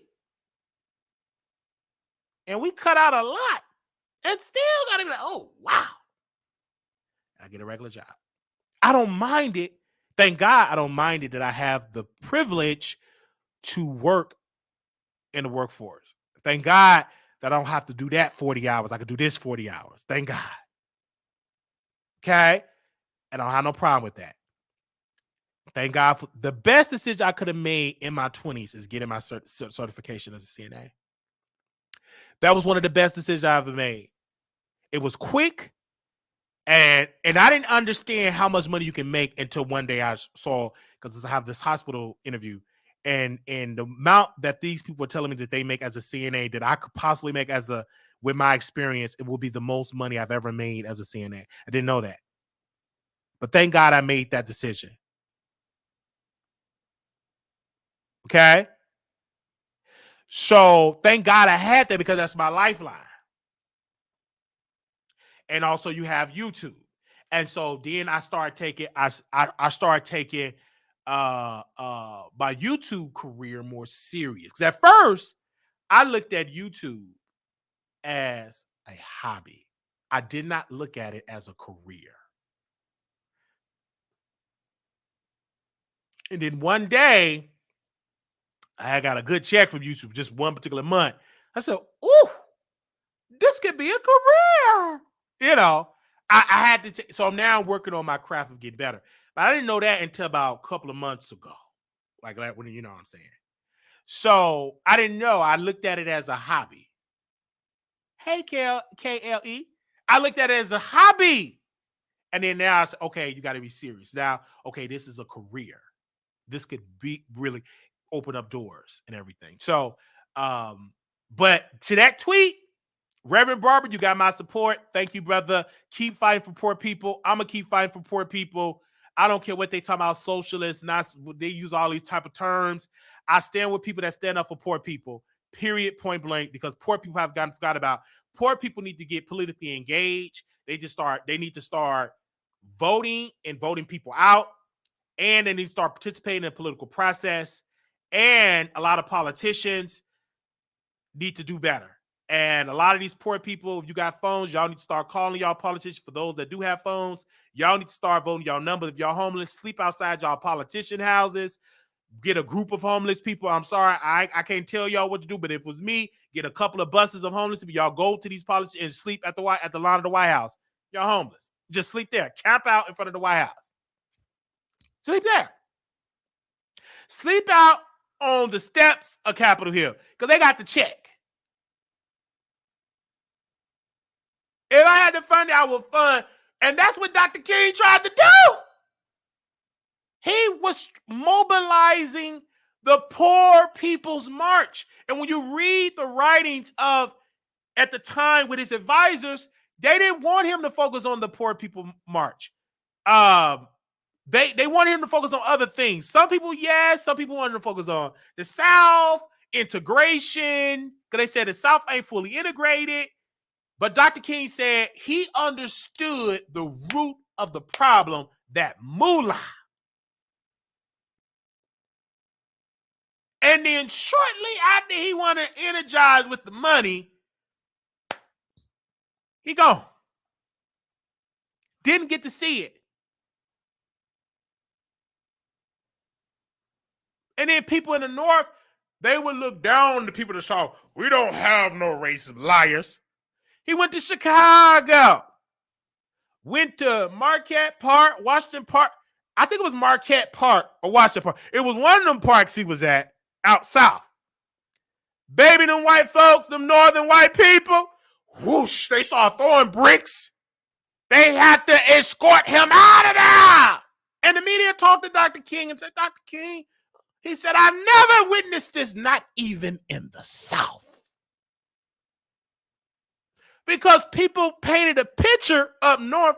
Oh, we good. We liberals. Oh, kumbaya, ain't nothing good. And then he saw the destruction of the ghettos up north.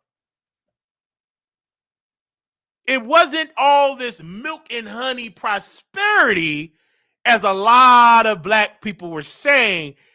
Dr. King saw the poverty with his people in the city of Chicago.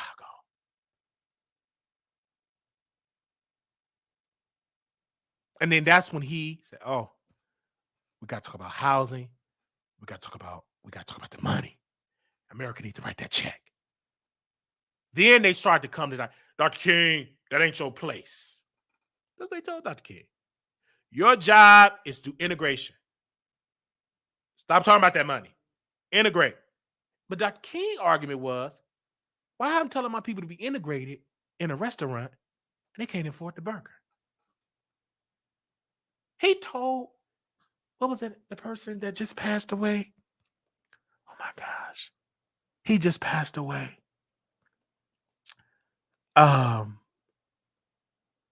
He just passed away, but he told Dr. King that I feel like I'm integrating my people in a burning building. That's what he told him. He said, I feel like I'm integrating my people in a burning building.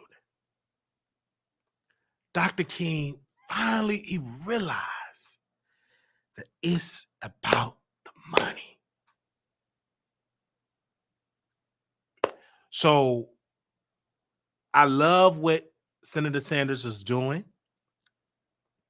but Senator Sanders, he'll got to be criticized because when he ran for president, he didn't have too many black advisors and black people working with us getting that big check. So you talk a good game, but how many poor people have you employed with your campaign?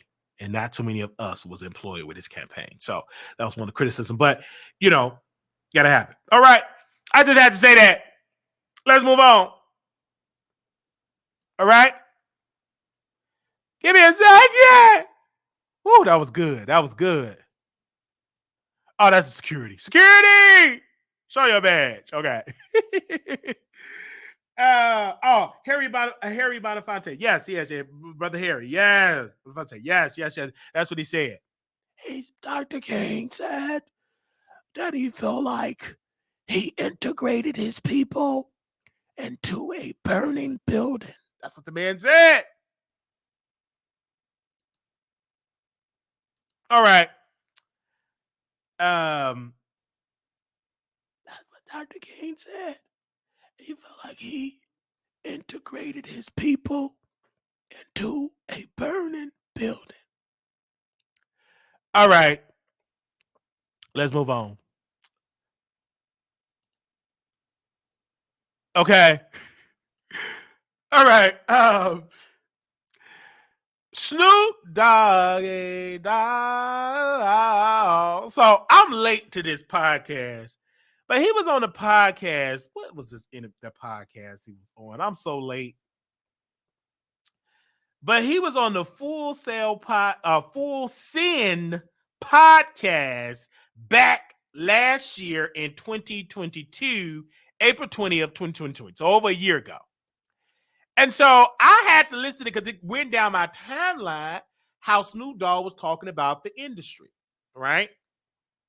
He was talking to the guys. He said that even Michael Jackson didn't make a lot of money from his music. And he was telling the guys that, you know why that Taylor Swift, she's not an older lady. She re-recorded her music because she wasn't been paid fairly. And then they was talking how he was saying at that time how he did not put the music on. He said about Michael Jackson. He said the record company, they got all of it. They got a lot of money from it.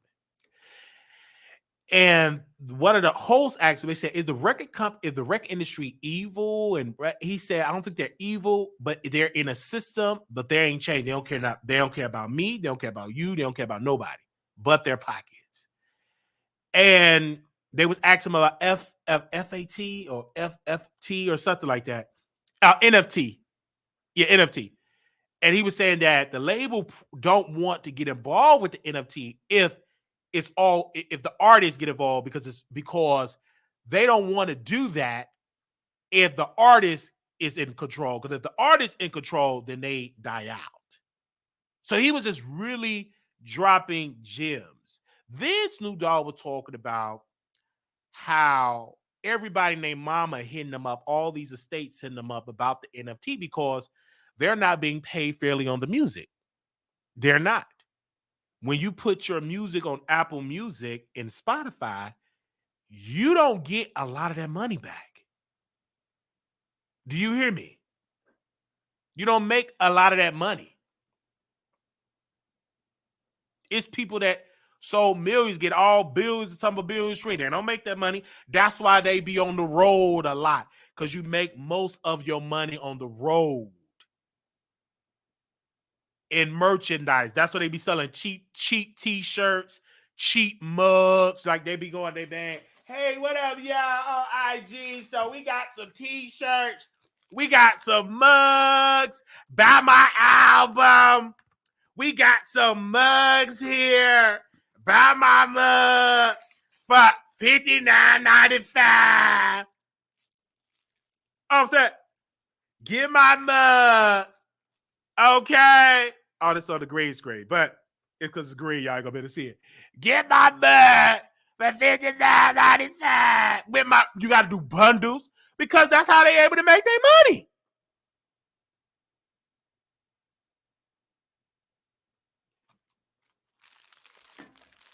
That's why people go on tour. And they have to perform. They make most of their money from tour. Beyonce don't make most of her money from music. She do that just a soundtrack for her tour. They be out there performing night after night. That's how they make their money. Music is just marketing for an artist's other ventures. You ain't gonna be rich recording music. You could be rich writing music. You can write, you can get a certain percentage of that. It all depends, right? Publishers and writing, yeah. You publish your record, writing and all that. If you're independent, you control most of the money, yeah. But just record, no, you got the tour. And so Snoop Dogg was selling some tea. Then he was talking about the weed. There is some type of weed that he said he smoked that he felt like he came out of his dead body. I don't want to smoke nothing like that.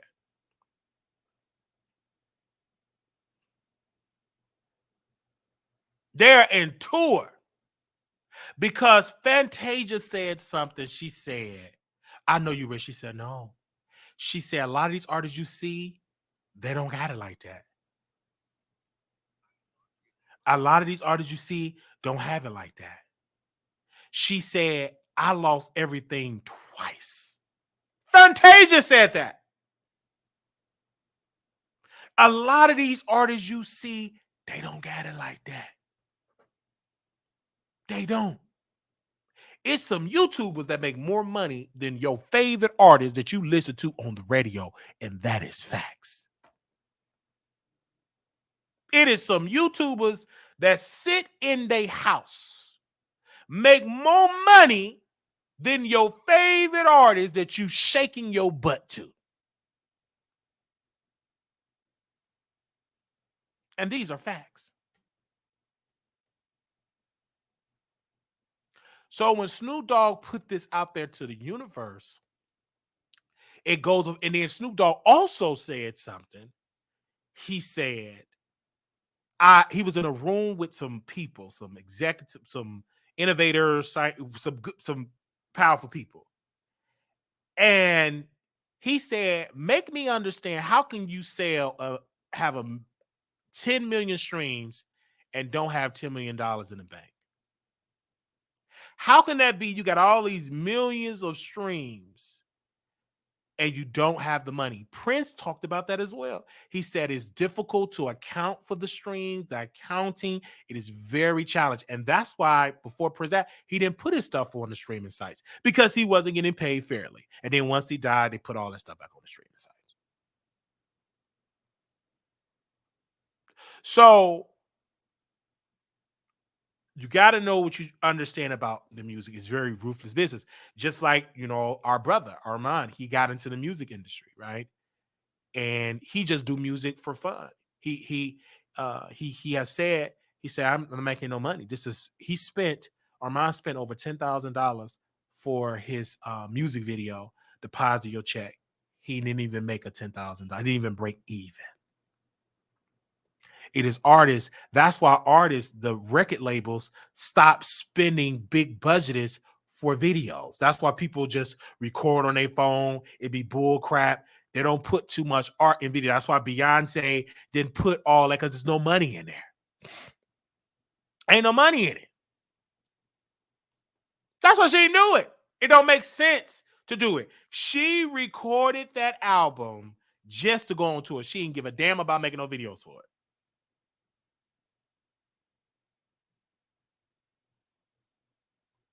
Yes. A lot of it in the late 80s, I hear what you're saying, but I hear your point. Yeah. And so it's some artists doing well, some artists are not. You got to know how to leverage. And then some of the labels, because they see a lot of artists go on tour, now they have a 360 deal, meaning we give a percentage of your tour money, of your merchandise.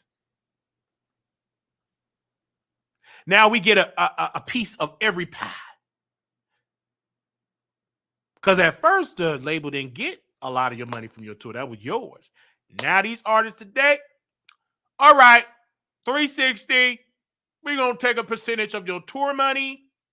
We're going to take a percentage of your merchandise, a percentage of your music sales.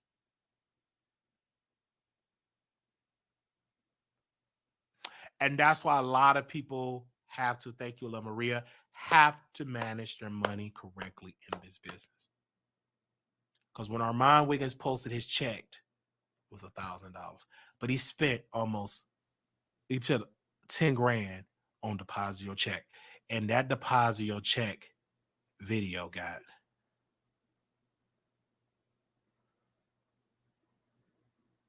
that video got 68,000 views, nowhere near $10,000. And he posted his check $1,000.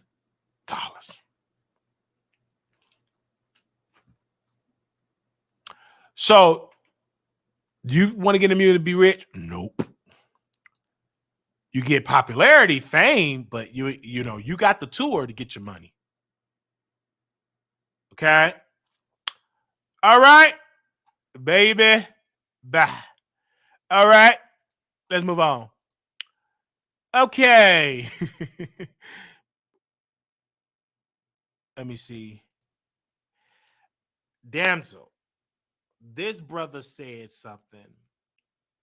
He was doing a show, I think the Hollywood Reporter, when they talk with actors and they talk about their roles on the Hollywood Reporter.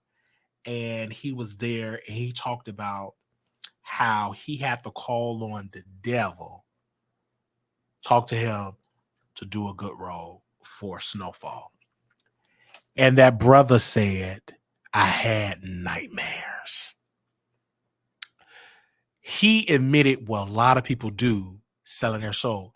They pray to demonic forces to help them get deals, to help them tap into a role. You're tapping into a demonic energy. And he said he had nightmares. Because you call it of a wicked power. And that power responded. And it started affecting him in his sleep. And I was shocked that he would even admit that on the show. The brother admitted that to the world. That he had to pray to a demonic energy for a role.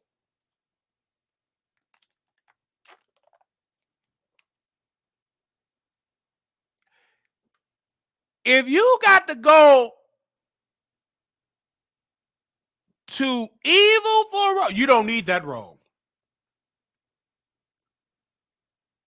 There's people that did roles and it was so demonic, it affected them in their real life. Because it's a spirit. The guy that did the Joker, it affected him in his real life. To tap into that role, you got to be careful because you're tapping into a demonic energy. A lot of artists, thank you, Crystal, tap into demonic energy. That brother just admitted what many artists have been doing since the beginning of time. They tap into that demonic, and a lot of stuff I ain't gonna talk about. You're gonna get me. But they tap into that demonic energy. A lot of people want some type of females, they'll tap into that energy. Get their picture, their voice, their draws, the type of perfume. You got to be careful. They tap into that energy is very important. They tap into that energy. And people, it's energy with serving the Lord. When you pray, that is an energy. You're tapping into that spiritual realm. Most people, because God ain't gonna bless you, tap into that energy, you do demonic stuff. So you go to your father, the devil. You gotta go to him. When you need blessings, and if you need, if you need healing in a sense of deliverance, and you pray, you can tap into that spiritual realm. You could tell a person, you can go up to somebody's house, oh man, you love to pray. It's some people's houses, like my grandmother was a praying woman. It's like a spirit of peace was in her home.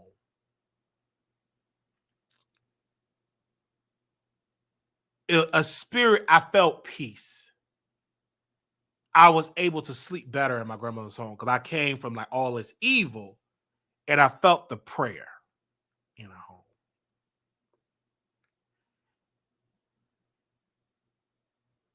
When you do these things, you guys, you got to be careful. You're tapping into some movies. I had to be careful. I remember I was watching a movie with Monique called The Reading. I had to stop watching it because it was affecting my sleep. It was affecting the sounds in my room. You got to be careful tapping into. That's why you got to be careful dealing with those readers, is because you're tapping into a demonic energy.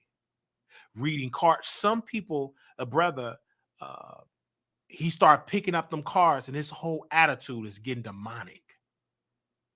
Got to be very careful with those cards, is because you're picking on energy. You tapping into a dark world. You got to be very careful.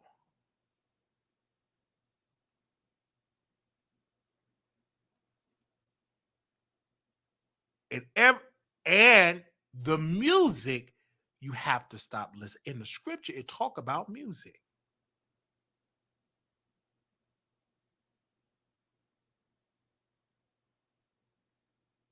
So certain music you have to stop listening to.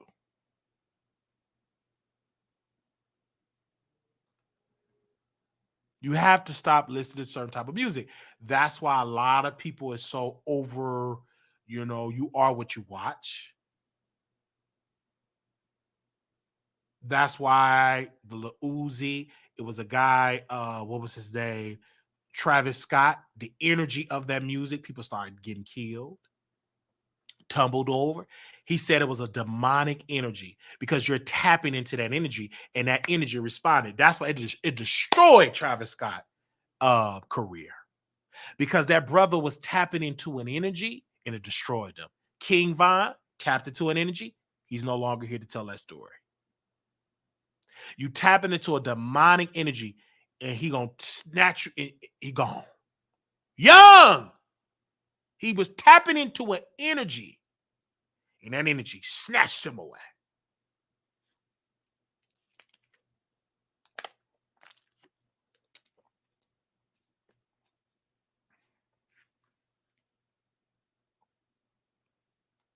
And look how they look, and you start looking like what you're tapping into. You start wearing all these piercings and red hair, bleach hair, lips, start with the blood and start tatting, evil symbols. Whatever you think that energy is, you tap into it, and that energy will respond. That energy will respond. That's why you can't be with everybody, because those spirits do leap. You can't be in everybody's circle. That's why they used to tell me growing up in the church, you can't let everybody lay hands on you and pray over you. Everybody ain't sent by God. And you cannot sit under everybody's ministry, because the devil got his ministers. They just be on there looking good, teeth white, and ain't nothing but demonic. Twisting up the scripture, tell you can do whatever you want to do with a smile on their face. Devil got his ministers too. He got his churches and it's full and packed. He got his church with 2-3 people in there. So you got to be careful when you do those things. And that's why I stopped playing with those cards. I just did it for a joke. And a sister, she said, don't even pick it up. Throw it away. And I haven't picked them cards up since.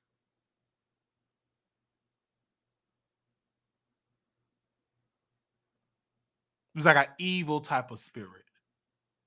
And so when Damson said that, I said, just watch him.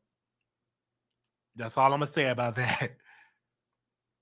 Because he admitted something that many artists have been doing just to get that role. You have people that will do drugs to play a drug addict because they want it to be so authentic. They will go do drugs. It was a person that played in Boys to Men. I'm not Boys to Men. That played in Boys in the Hood. One of the lead characters there played a gang member, and in his real life, he became a gang member and died. So you got to be careful playing those type of roles. Some roles ain't meant for you to play.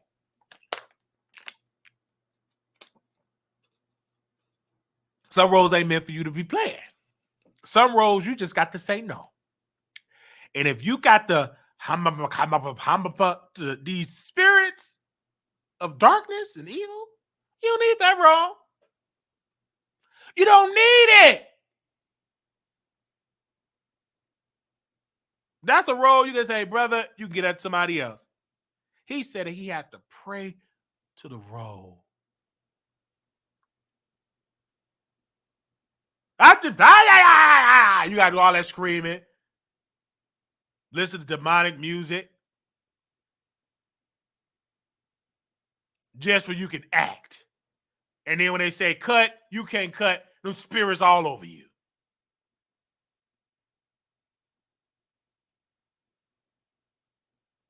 You selling your soul for a role. And that brother admitted it. And I'm not mad that he admitted, because it creates dialogue.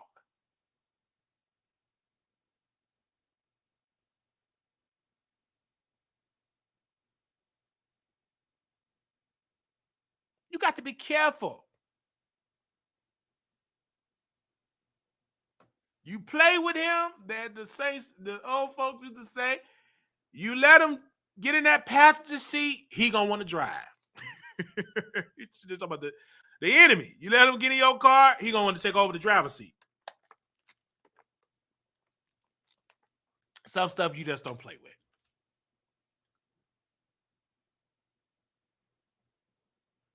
Just like drugs.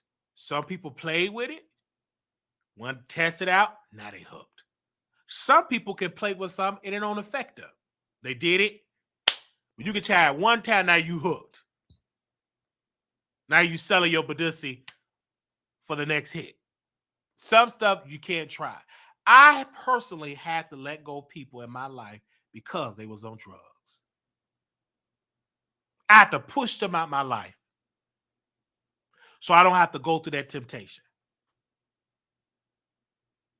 I had to push them, people that I was real close to, push them away because they on drugs. I can't have that temptation or have that in my environment. And it was a brother, he got in his car, he had mushrooms, I think it was mushrooms, got arrested. He was so hurt. Because I said, your environment. You get in these cars, people you don't know, you get around your brother, he ain't no good. And now you dealing with a record. Never been arrested before. Because your environment. And I went to his house before that happened. As he brought a group of women, he screwed one of his neighbors. So he brought them in one of the neighbors, he screwed another female. They started fighting his apartment, broke his window, broke his mirror. And I pulled my friend to the side and I looked him dead in his eye. I said, you need to change the people around you because it's leading you to a destructive past.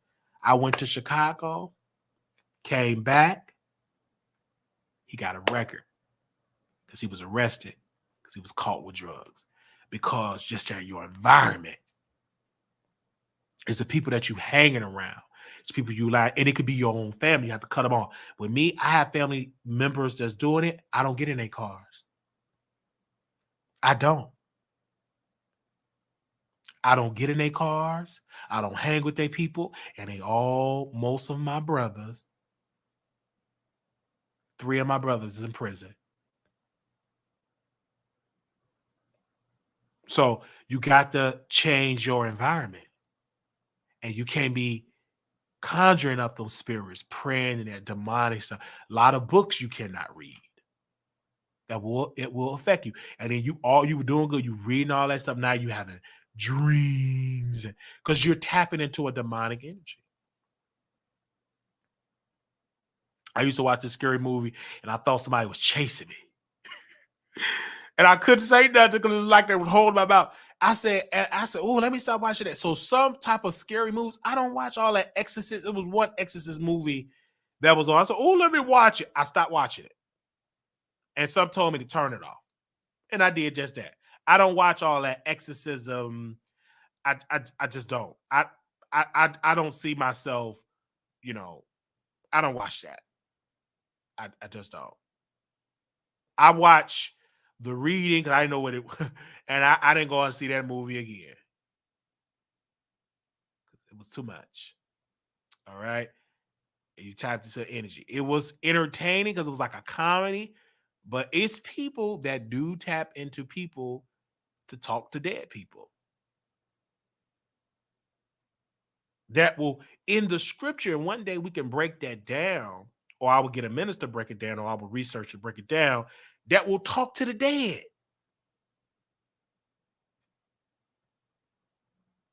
We're talking to the dead. One person they affected, he dead. They was affecting him, conjuring up him. He dead, and they up there trying to conjure him up. So it was people, and these people still exist now. They conjuring up the dead. We'll pay $1,000 to talk to your granny.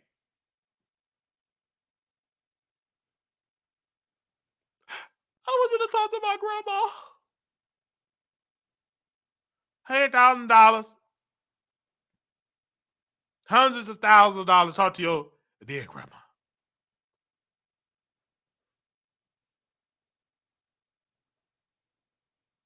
So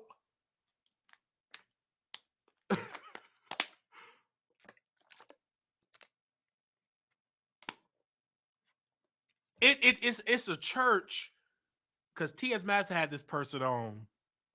If y'all can find that video, send it to me. So she interviewed this black woman.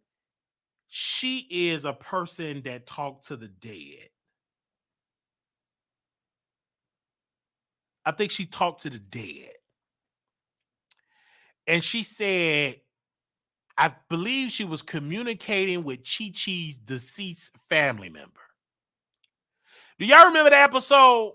If y'all can find it, send it to me.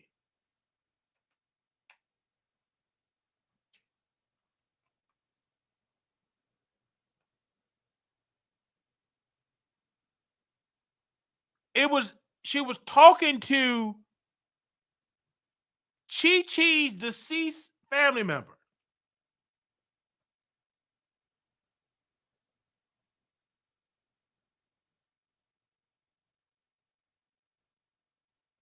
They call them mediums. Crystal, they call them mediums. Thank you. The lady was communicating with Chi-Chi's deceased relative. And she's in the church. Bishop O.C. Allen, or Bishop Allen, did I say his name right? From Vision Church, promoted her in the church as a medium. A black woman.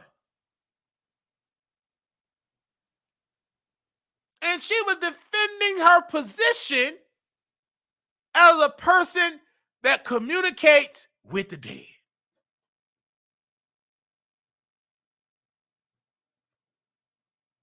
Do y'all remember that episode?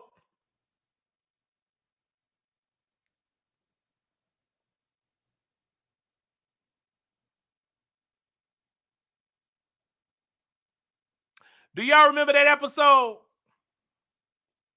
She was literally communicating with Chi-Chi's dead relative and was telling him what she was saying.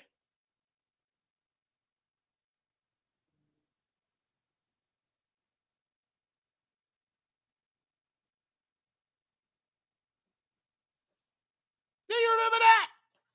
I said, wait a minute. She said, do you have a mother named Helen? And it's your grandmother.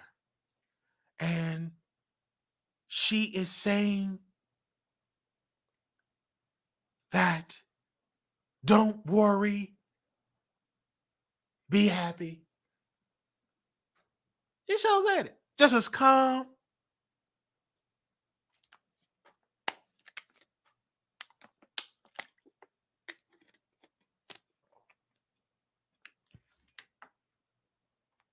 So you got to be careful. All right, let's move on. What? All right. Damn, Snoop, stop that. You better get right with God. Get right with the Lord. You better pray to the Father.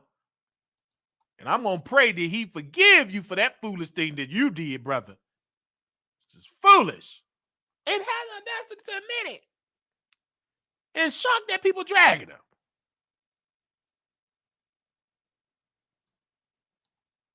And shocked that he getting dragged. All right. Today is my favorite celebrity birthday. And I want to sing him happy birthday to my favorite celebrity.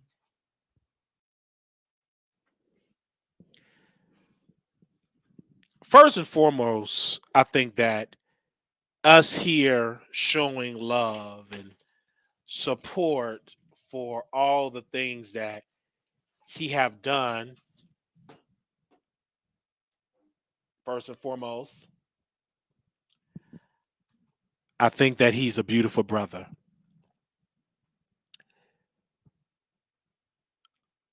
I remember meeting Armon virtually on YouTube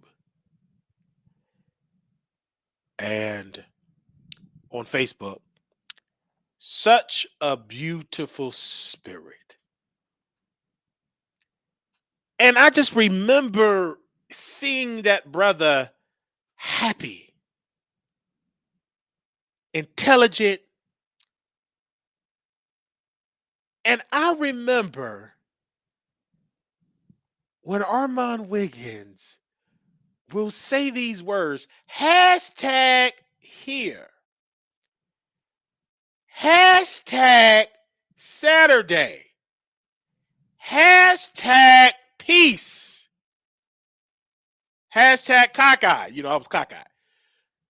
And I said he was so good. Though I drag him for filth, I cannot deny my favorite celebrity talent. Today is his birthday. He was born a chocolate baby to two beautiful parents in the state of California.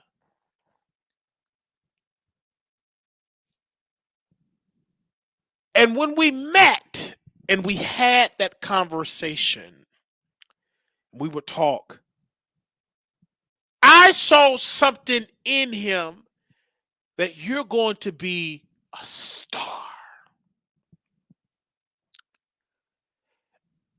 And when I said that he was going to be a star, I meant it. Because he had that it factor. Chocolate. He was confident in being in the community, laying on his stomach, or releasing the peen. He was very confident in what he did. And there were times with Brother Armon Wiggins when he didn't even want to do Facebook videos. And I would encourage him to do the Facebook videos. And that brother will encourage me to do my videos. And ever since he did the videos, he have beaten me in the ratings. He came to YouTube and he dominated the sector. That is one man that were able to beat Tasha K in the ratings.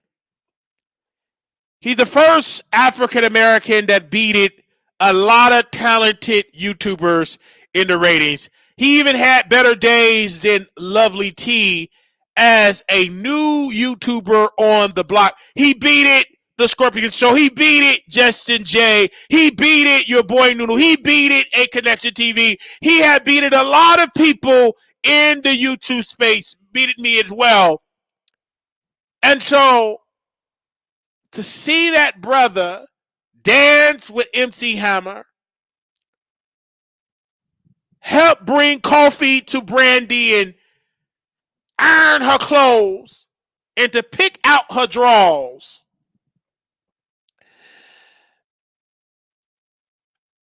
I think that's a blessing. For him to be 38 years old, I think that's truly a blessing. Because reaching 38, I believe so, correct me if I'm wrong, producer, because you know I'm blocked. So I may get my dates wrong. Is it 38? Is he 38 years old? Can someone please? Okay. How old is he? Oh, give me a second. Okay, he's 35. Okay, 35 years old. Thank you, Marsha. Not too many people have made it to 35. 35 is the stage of your life that you're closer to 40 than you is to 20. 35 years old, the brother, he works for himself. He got a beautiful, good looking man. He's submissive. He makes his coffee, scramble his eggs, roll up his blunts. That should be an honor. The brother have beautiful dogs, nice dogs, good-looking dogs, beautiful dogs, nice fish, good-looking fish, beautiful fish in the water.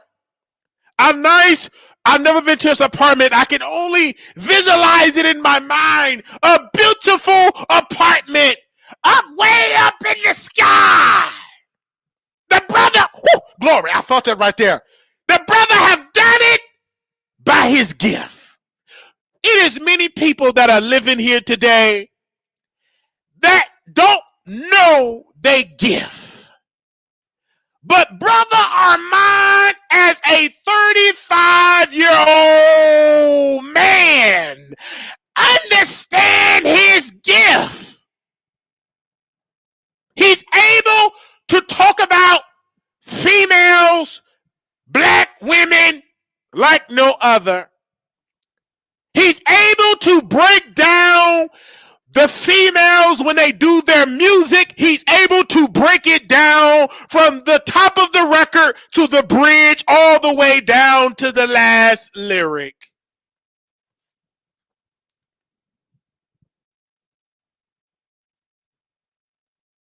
I'm saying it right now. That I love that brother. And I know Armon Wiggins love me too. Brothers go through our trials and tribulations. Brothers have our good days and brothers have our bad days. But at the end of the day, I love my brother Wiggins. Brother Wiggins, I will always talk about my brother. Now I know my brother feel like he got away and I'm leeching on to his swagger. That's not true. I love my brother. And I wish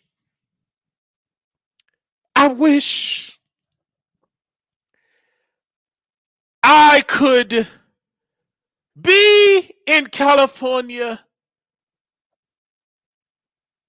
and serve him a cake. I wish that I can give him a robe with gold. That's my brother.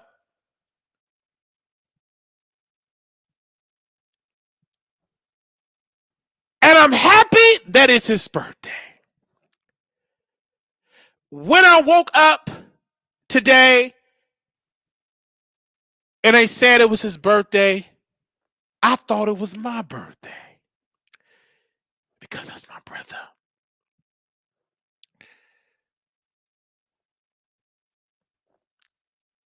And the most painful thing is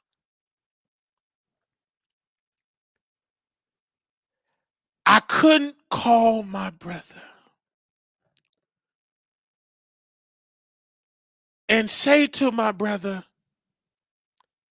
happy birthday. I was a little teary-eyed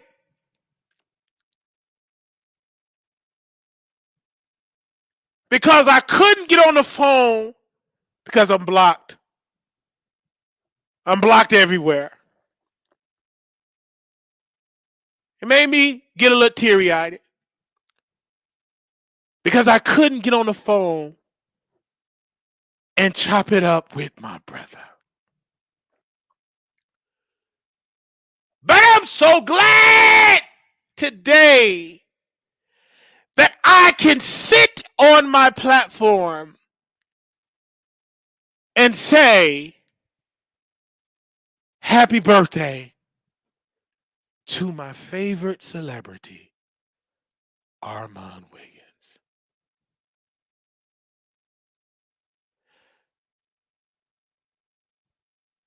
I hope today that he gets so high that he can touch the sky. If you're going to get high, let it be on your birthday.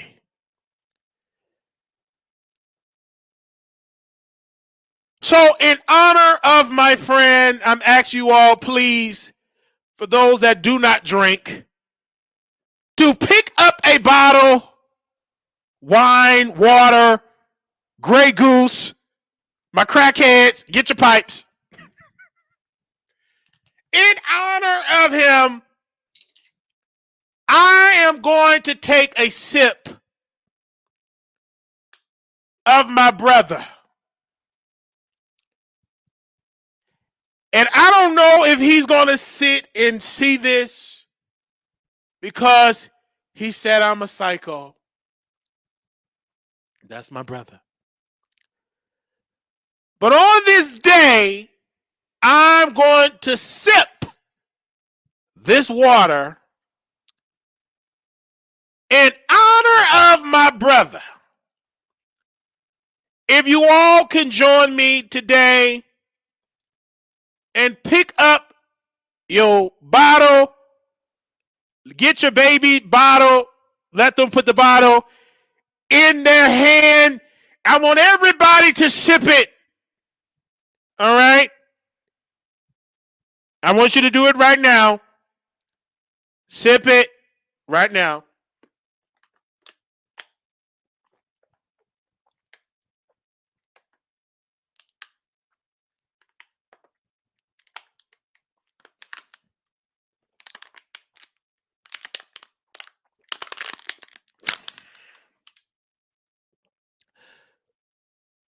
I had to drink it. And I meant to take a sip. But I'm talking about a brother that liked to drink. So in honor of him, I'm going to drink everything of that.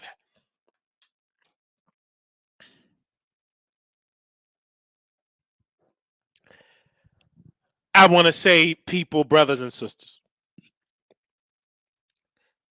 in honor of my friend's birthday,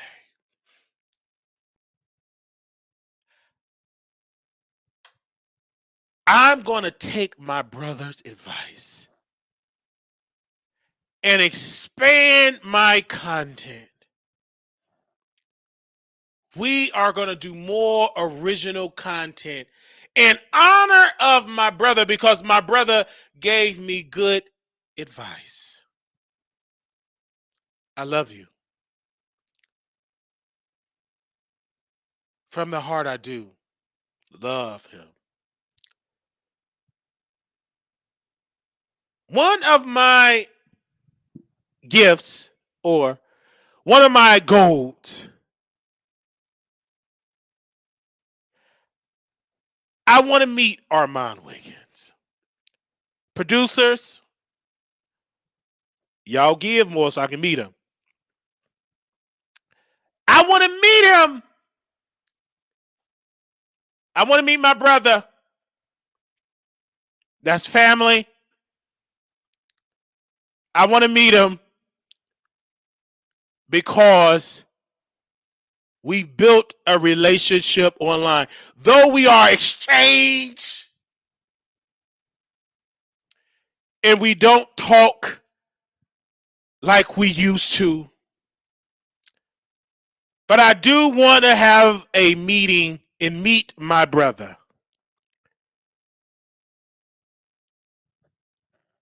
And we don't have to do it on camera.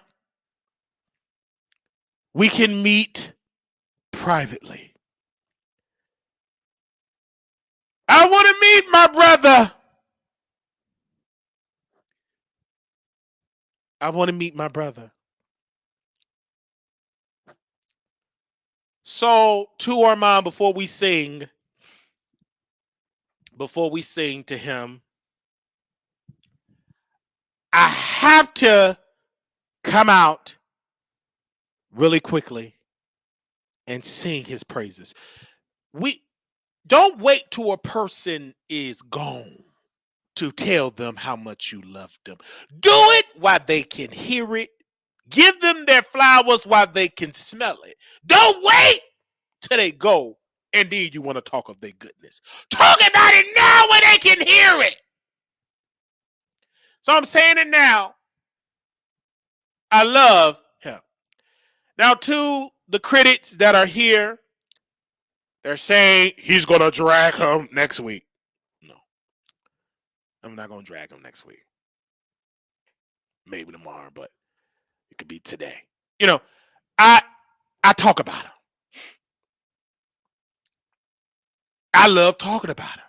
But it's never in a malicious intent. It's not like Black T Blogs, when she decided to send private detectives to his area, and he was invaded with private detectives by Black T Blogs, and she took pictures. These private eyes took pictures, and Black T Blogs wanted me to post the pictures of my brother. I refused to post them pictures because I did not want the public to say that I'm paying money to follow my brother. So my brother Armon called me and he said my name so sweet. He said, Wiley. I said, yes, brother. I need you to send me those pictures. Yes, brother. I will send it immediately. And while we were on the phone, I proceeded to send him the pictures. Because I would never do something that and post something that is not public. Black T Blog wanted me to do her dirty work, and we didn't do it because that is my brother. Now, the situation is going with him doing something up his nose. That's all public. That is all public. He still have not addressed those allegations. This is his birthday. You know, that all came out because the Barb's, Nicki Minaj fans, and the Barty gang took screenshots of his videos and posted the picture of the crust that was in his nose. And me as a commentator, I had to do my job. But at the end of the day, I still love my brother.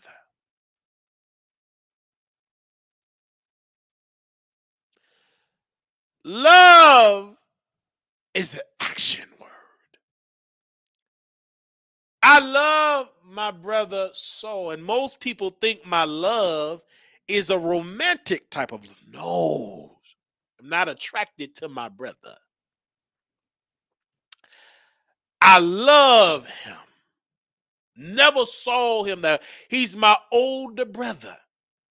He's 35 years old. 35.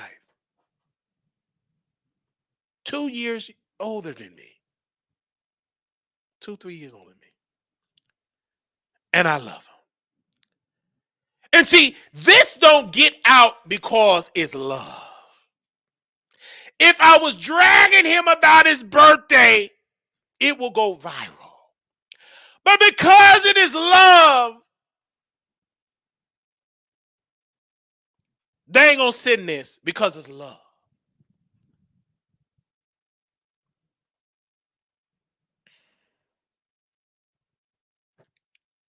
I love you. From the bottom of my heart, I love you. Happy birthday to you. Happy birthday to you. Happy birthday, Armon.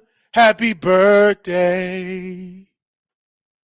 Happy birthday to you.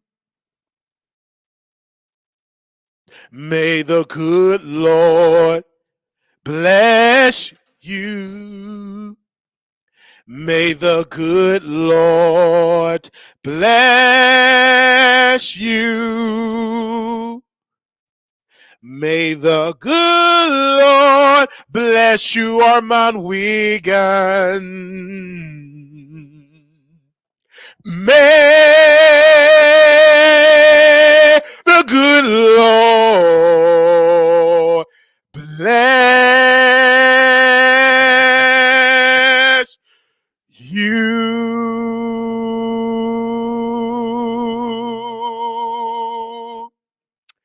Happy birthday, brother. Happy birthday. Today is your day.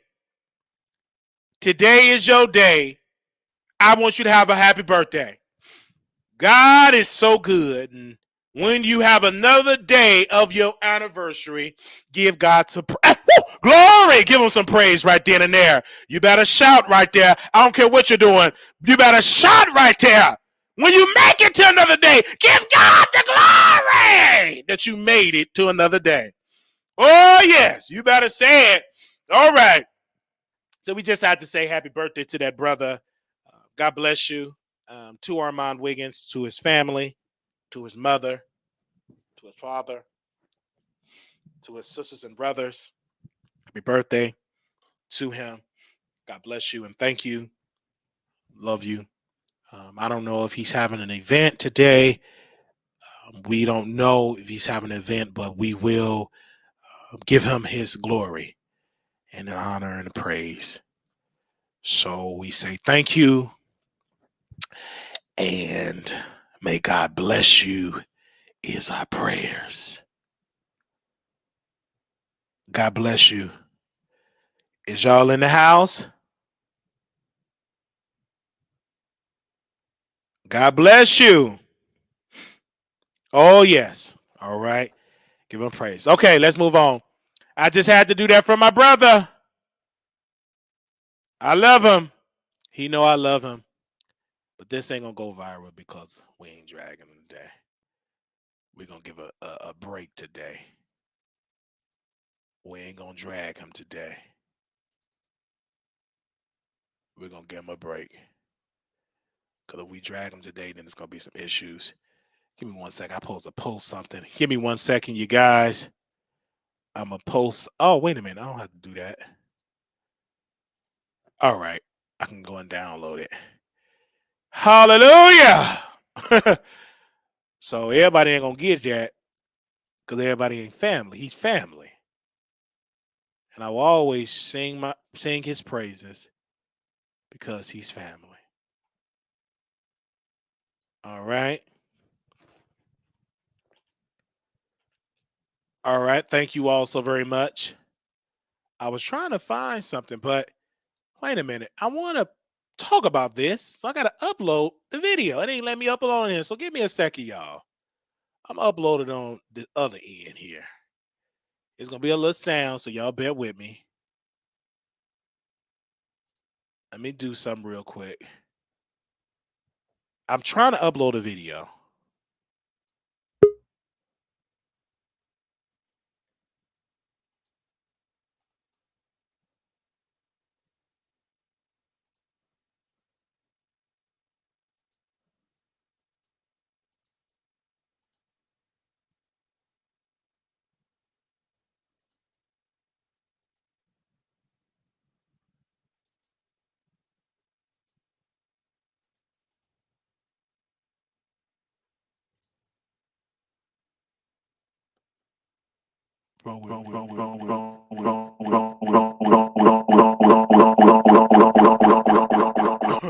All right, I was trying to upload a video, you guys. It ain't let me upload it. Where is it at? I want to upload. I wanted to talk about some. All right, hold on. I ain't gonna be able to talk until this uploaded. Give me a second. It's something I want to upload. Oh, I'm gonna do this. I'm gonna email it to myself. I thought I had this uploaded, and we're gonna talk about it. Second. Oh, there we go. Okay. Let me email it to myself. I don't think I emailed it to myself. Okay. All right. Let me do that. Okay, I emailed it to myself. All right, give me a second. They said you singing happy birthday today and you're gonna be dragging them tomorrow. Y'all are something else. You ain't lying though. If the spirit lead me to do it, I'll do it. But today is his birthday. He can get a break today. Today is his birthday. Okay, I wanted to download it, but it ain't working today. It ain't working today. But I wanted y'all to see this video. It ain't. I just wanted y'all to see this video. And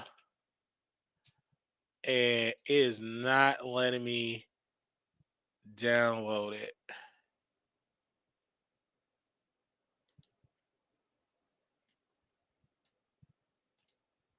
Oh, okay. Let me see. There we go. Okay.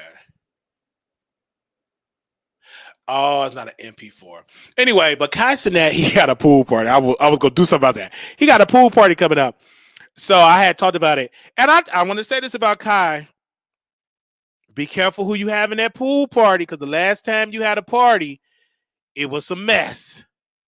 I'ma say it again. Let me see if I can put his picture up there. Give me a second. Let me see if I can find it.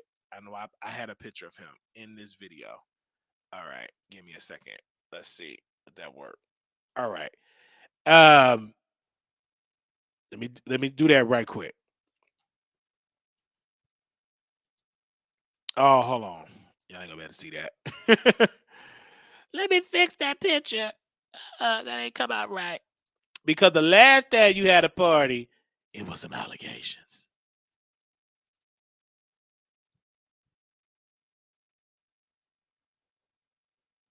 Okay?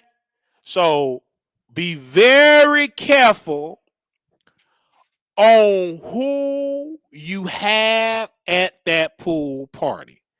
Because the last time you had a party, it was a woman said that your friend got on top of her and snatched her cookies. And they put you in this mess. All right? So I understand, get you some high security. You don't drink nothing because the last time you had somebody in your place, they accuse you of befriending an R word. Be very careful.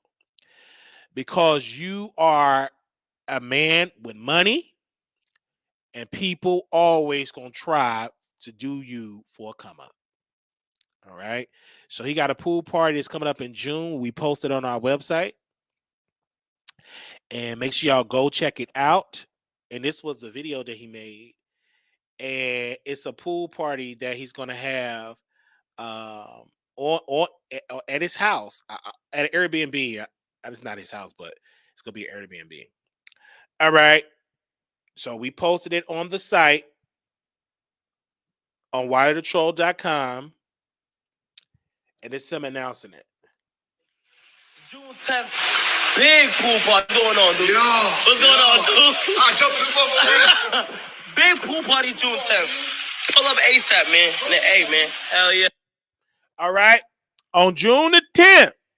All right. So I'm going to have some of my producers said they're going to be there. Some of my producers said they're going to be in the building. I said, take pictures. So they said they're going to be in the building. So they love Kai. So they said they're going to be in the building.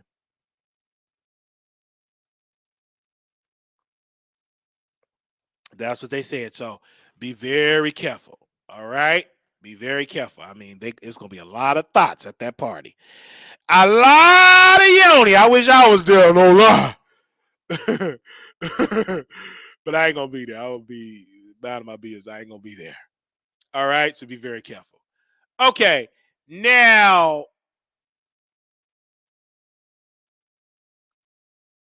wait a minute. Okay. Let me see. Okay, let me email it to. Now, y'all already know our last subject. We better get into our last topic, and we done. We have talked about a lot today, and I wanted this show to be a little earlier today because I got to pack, clean, and all type of stuff I got to do today. So, I got to pack and clean. So, we want to talk about Tasha K. Oh, wait, this phone about to die. I got my portable chargers charging up, so give me a second. Oh, I got my portable charger. All right, let me post this really quickly, and then I'm gonna talk about Tasha. That I forgot that I gotta upload this. All right, and then I'll do it and I'll download it. All right, I'm gonna charge that up. Oh yes.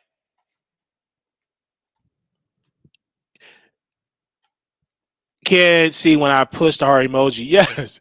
So that's how the constant. Make sure y'all be there June 10th. All right. So I want to talk about this person that's in the building. Not in the building, but this particular YouTuber, our favorite YouTuber, one of our favorite YouTubers. She's going to be on Wild and Out.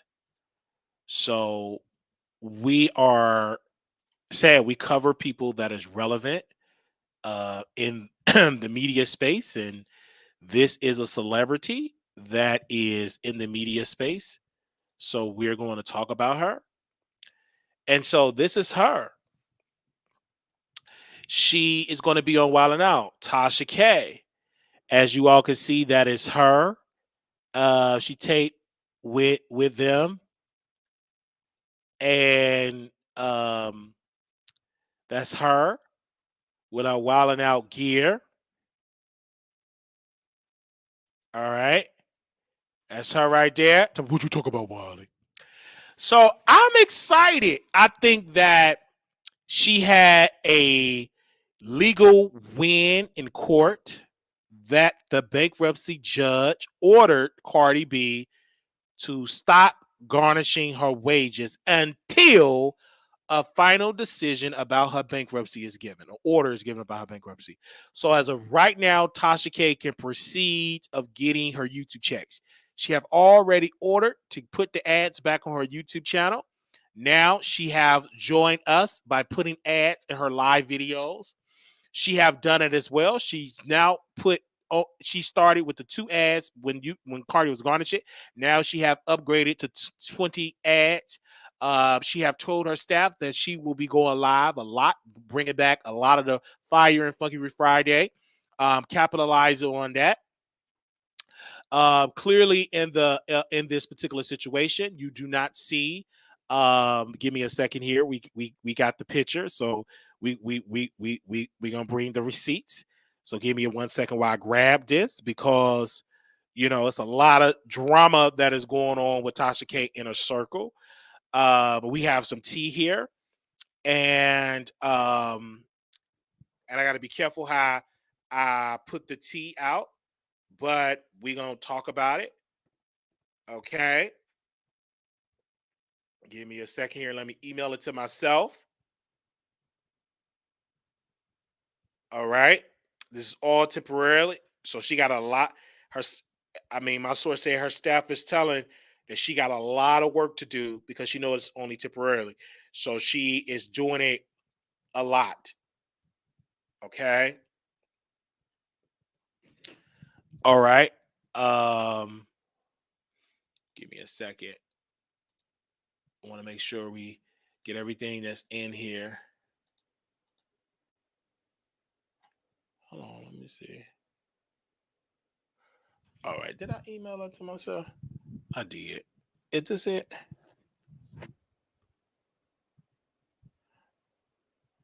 Oh no. I thought I emailed it to myself. Hold on. Oh, right here. Okay. I'll do that. Okay. So, and then this other picture that we're going to dive into, because this speaks volumes. So she posted this picture. And this the picture that she posted. She said, we Photoshop ourselves onto the MTV Wildin' Out set, putting this on my vision board because one day Nick Cannon going to call me and ask me to host. I think that's Jasmine and the Master Stylist or something like that. So in this particular picture, you do not see Chelsea. Things are not going right with Chelsea. Chelsea is on her way out of Unwind with Tasha K establishment. Chelsea really wanted to go to Wildin' Out. But Tasha K felt, from my source, said that she feared that Chelsea would have tried to sleep with Nick Cannon. So Tasha said, you cannot go. And the source shared that Tasha said, I'm not bringing her with her because she cannot control her hormones. She will try to sleep with the cast. She said, I will bring Jasmine because one thing about Jasmine, she will not try to sleep with Nick Cannon in the cast. So she brought Jasmine. She did not bring Chelsea.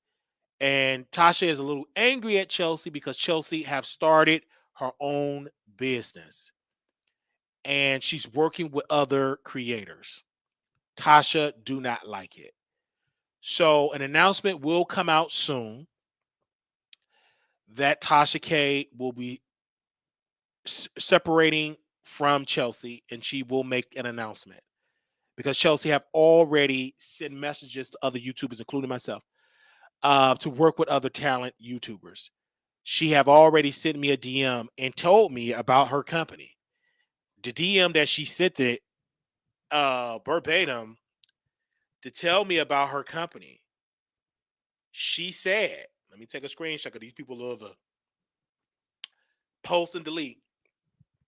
I said on Wednesday, I said, congratulations. She said, thank you. Passions to Profit LLC will be a creator hub that will include in-person content memberships, influencer agency, and more. Stay tuned. She have already have communicated with Tasha K Credits. So when she sent me that message, that's when I knew that it was issues with Tasha K. Issues with her. That with these issues is issues with Chelsea and Tasha. And these issues go way further than Tony the Closer. But Tony the Closer spilled some damaging information about Tasha and Chelsea. And my source confirmed that Tasha had been trashing Chelsea. Says she's no good. She's not talented. She sleep with the guests. And she's tired of it. But the source also said Tasha actually encouraged her to flirt with the guests, to get guests, to flirt with them. So it's a lot that's going on over there in the Tasha K establishment. Now she's trying to replace Chelsea with bald-headed Jasmine. All right. We love her, but lady ain't got no hair. All right. And she's no threat to Tasha K. She's obese and bald-headed. She ain't trying to be no baddie. She ain't trying to sleep with her husband. That is who she bring into her world, a bald-headed, obese woman. And she ain't bringing Chelsea, the influencer, the baddie. She bringing the bald-headed fat woman. So that's who she bringing. So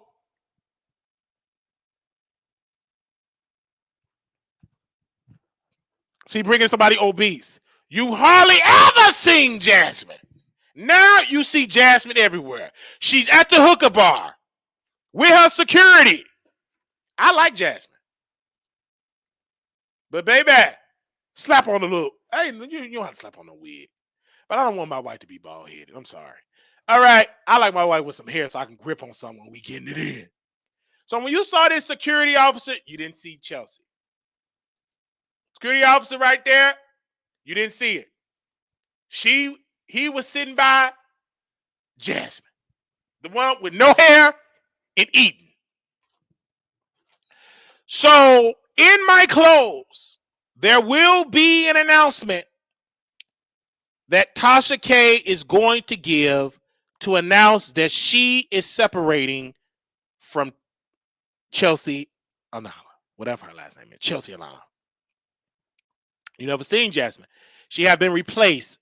Most of Chelsea duties have been given to Jasmine. Chelsea has been demoted. Meetings that are being discussed, Chelsea do not be a part of those conference calls. And you're going to see Tasha, what she's going to do. She's going to bring Chelsea on her platform and bring her on the live to debunk what we're saying, just like she tried to do with the bankruptcy. And finally, she filed bankruptcy. It's definitely going to happen. And so all the meetings that were happening, she been replaced. It's all with Jasmine. So in my close, Tasha K gonna be on Wild 'N Out. Just going to bring more exposure to her platform, more exposure to her celebrity. Now, Cardi upset. She's pissed.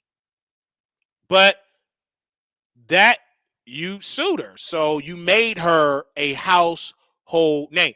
People, I read the comments about Tasha K. People said, I never found out about Tasha until the Cardi B situation. Like, Tasha K was popular. She was known. But she even got more widespread notice because of the attachment with Cardi B. Publications from the Griot, from all these other sites talk about B. Scott. Breakfast Club talked about her a couple of times. She's getting mainstream publicity. And they paid her to be on Wildin' Out. Now, hopefully she don't flop like Spoken Reasons, because he flopped. Hopefully she don't flop like Spoken Reasons. He ain't been the same since he been on Wildin' Out. He ain't been the same. That brother got dragged on Wildin' Out. It was bad for his brand. He didn't recover. So you got to be careful doing it. He got out there and choked.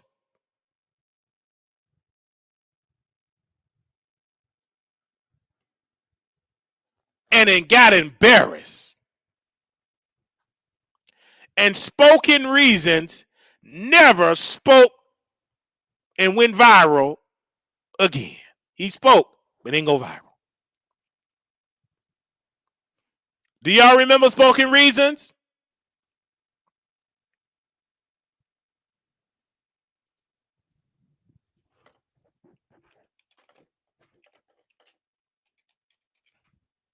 Do y'all remember him?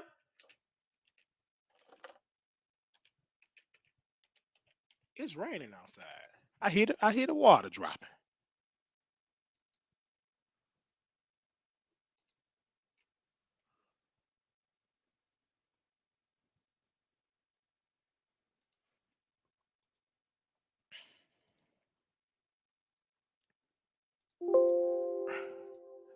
Let me see if y'all can see. I can see if I can pull it up, you guys. He went against this guy, Emmanuel Hudson. Asking all the questions. Why you asking all the questions? He was very popular. Do you hear me? And he went on Wildin' Out and flopped hard. Everybody, and see, he never want to come on the show, but we did talk. That brother did a video that we're going to talk about in another show. And he talked about Hollywood. He talked about how they stole him from him, how they did him wrong. He was there. See, all the things that the Armon Wiggins, they want to get to that other level. I hope they research Spoken Reasons.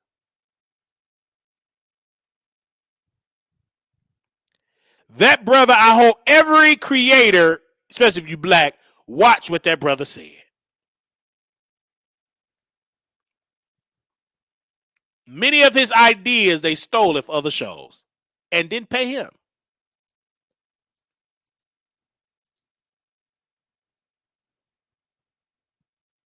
And he never been the same.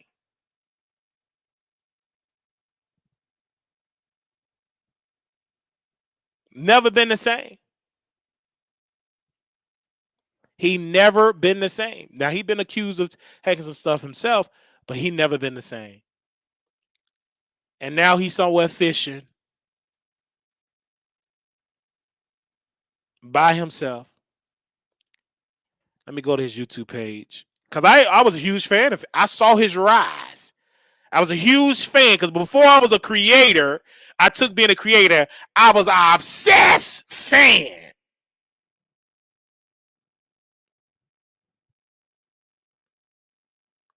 That Spoken Reasons got 7.9 million views. Emmanuel Hudson put ex co-star Spoken Reasons on blast. So it affected his career.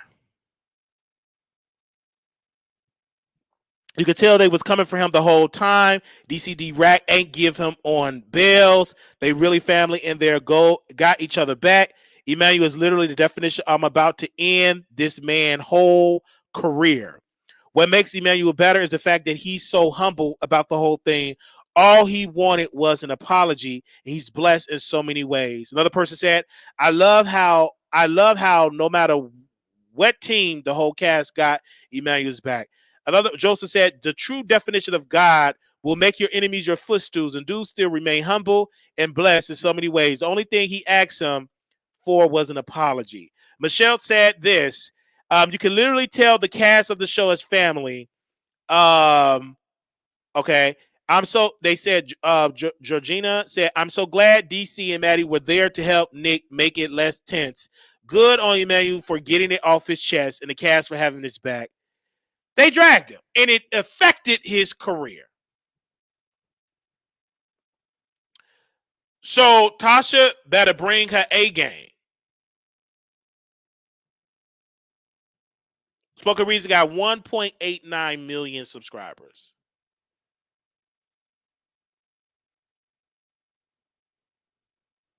The last time he released a video was 5 months ago, 12,000 views. 7 months ago, 8.2 thousand views. He did a video, did 86,000. He did another extended stay short film, 22,000. He did another one, social media official video, 25,000. He did another video, The Pioneers of YouTube, 2 years ago, 26,000. He did another video, 11,000. 2 years ago, 3.4 thousand. 2 years ago, 15,000, 32,000.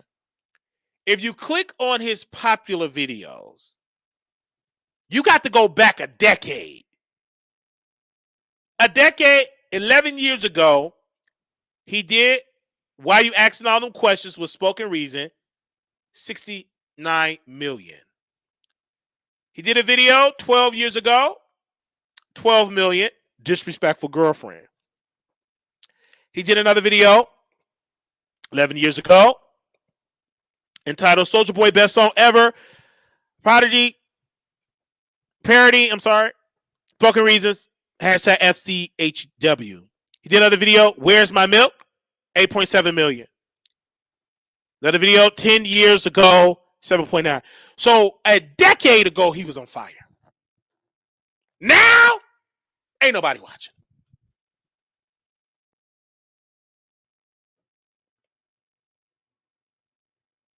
He went on Wild 'N Out. He thought that was going to be his moment. And I told him this on the phone. I never shared this publicly with my audience. Give me a second. I want to put myself on camera. So what I'm going to do is, Paul, can you add that picture on the background? Yeah, add the picture. I want them to see me on camera. Because I never shared this before. They're going to get an exclusive. Give me a second.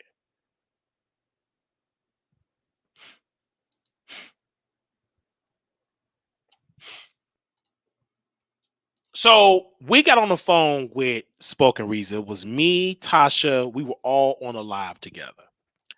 And Spoken Reason said, let me get your number, bro. I said, sure.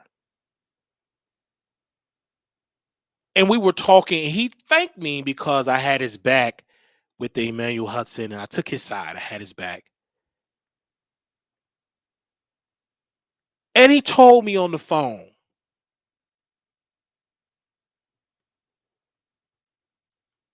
I did a lot of wrong. He never told me the wrong that he did. And he said, Wiley, you doing YouTube. And I asked him, said, what advice can you give me? Like some advice. He said, whatever you do, learn the business. He said, learn everything. Be a student to the business. And when you get the money, don't waste it. don't do what I did, man. He was sad. I said, man, you gotta come back. I don't know, I'm gonna be coming back, man. That ain't my life no more.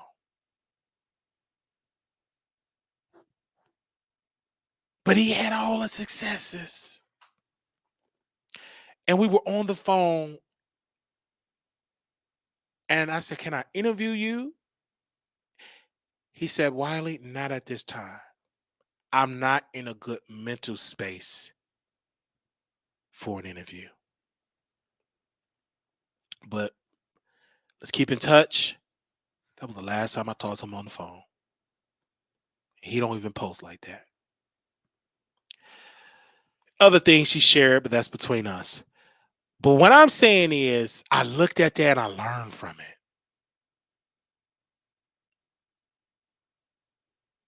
I said, God, when you bless me, please give me the understanding and the knowledge to keep the blessings flowing. I don't want to be a failed story. Like, oh, he succeeded, the rise and fall of the Wiley. I don't want that. I want the rise and keep rising and I retire type of story. And so when I saw that, I said, wow. And nobody really talk about him no more.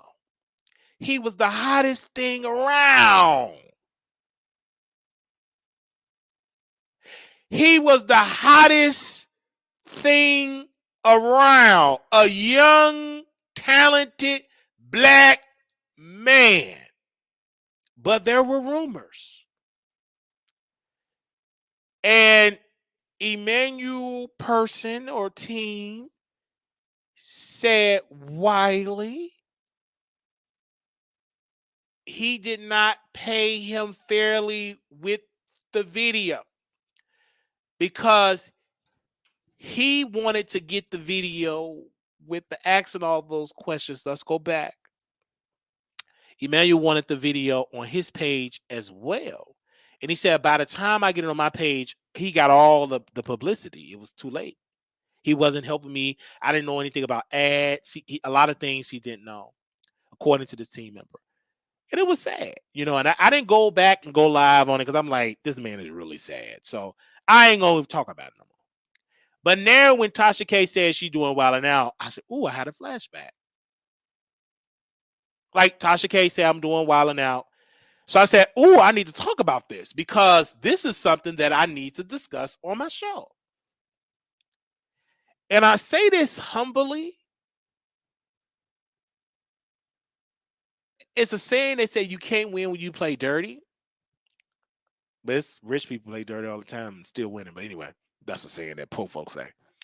I don't know if that's true like that. But they do say it. But there's a lot of rich folk that's been playing people dirty and they die rich. You know what I'm saying? Live an old age and their family's still rich and they still doing dirty. But anyway, I don't know how true that is saying. It's a good saying, but that don't apply for everybody.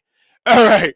But when I look at this, I was like, you really need to be careful. And now look at roles reverse. He was on the top of his game. And now Emmanuel was just thriving in his career. Emmanuel was a semi-nobody at that time. And he became very successful. Went on tour, making his money. He's now a household name. So with Tasha K, this ain't gonna be Tasha K's story. Tasha K different. Tasha K gonna have fun. She gonna get a lot of publicity because she's still on fire. So she's on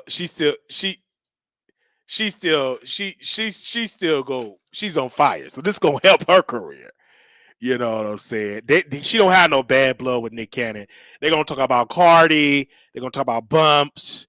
They're gonna talk about her getting sued, her being bald headed, all that type of stuff. So, that's how. And then Tasha, why you try to get up there and try to twerk? Tasha, hello, I'm talking to you.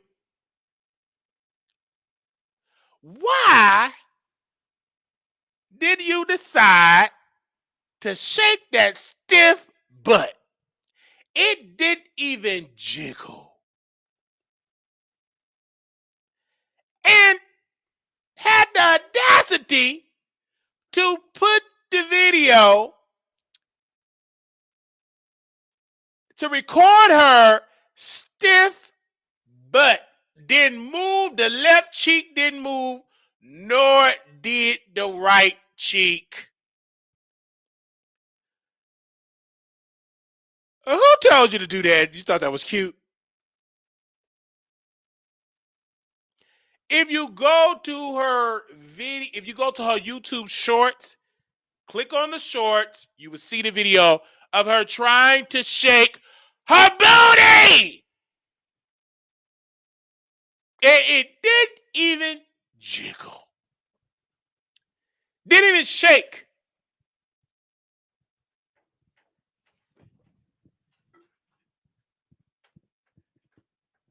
It didn't even shake. She trying to. Hey, y'all gonna be on Wiley now right now. I'm gonna be on Wiley now. I'm gonna be on Wiley now. I'm like, sit down. Putting your butt up that camera. Oh my God! What that sound about me on the Famous Club? What that sound about me on the Famous Club? Shut out with purple hair and can't shake a cheek.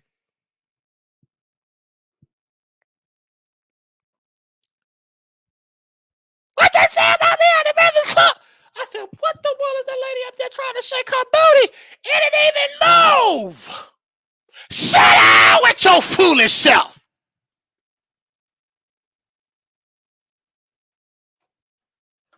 I'm sorry. Shaking that butt.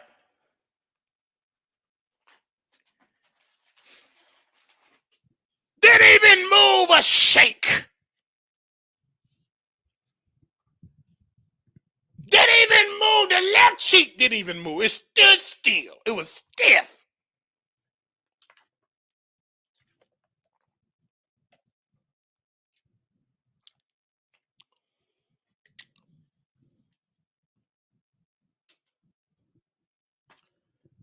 Whew. But we are happy that she's on Wilder now because that's going to be some good clicks and views. No shade.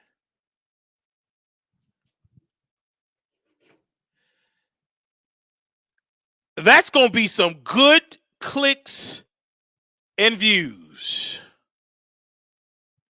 I'm going to tell you that right now.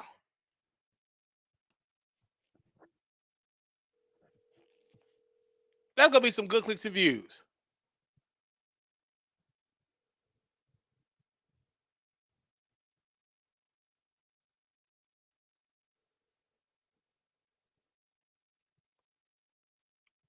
Do you hear me, y'all?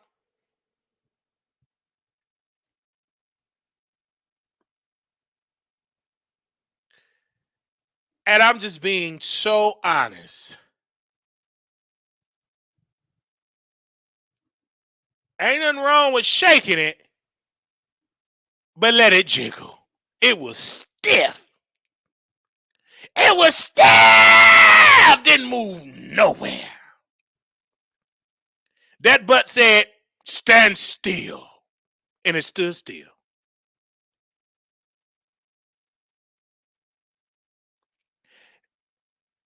Chelsea and Tasha K don't even like each other videos no more, or pictures. They don't. They used to like each other pictures. They don't do it anymore. I don't care what nobody say. I love me some Chelsea. And I told her I can't afford. Ooh, it was one video that Chelsea did. Carla.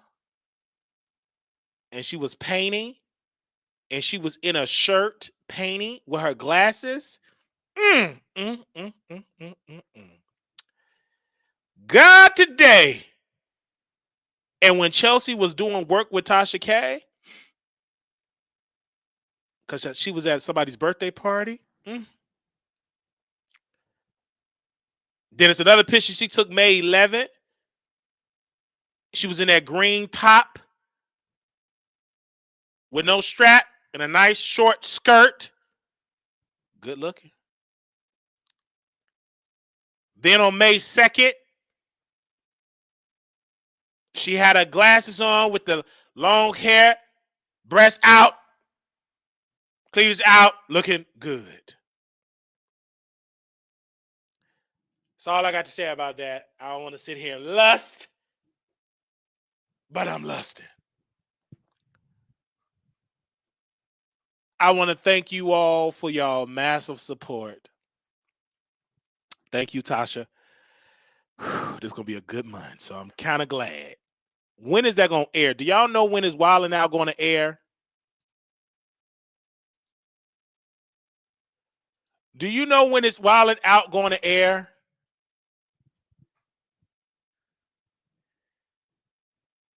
Do you know when Wild 'N Out going to air?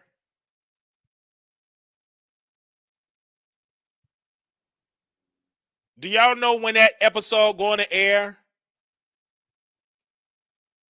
Can y'all please find out for me, please?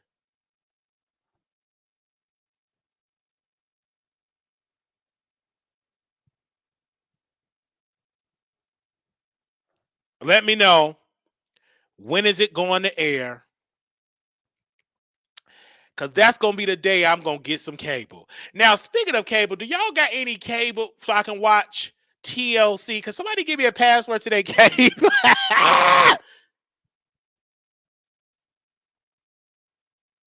Do anybody I can watch their cable?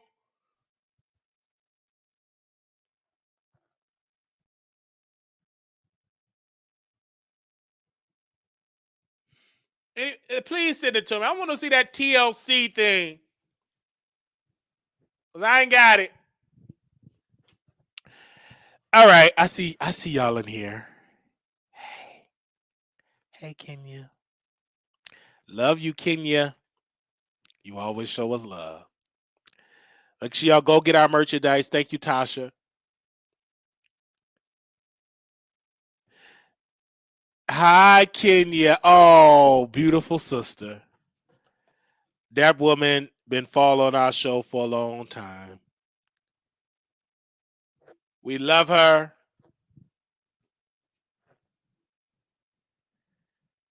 She have been showing us a long time, showing us support a long time.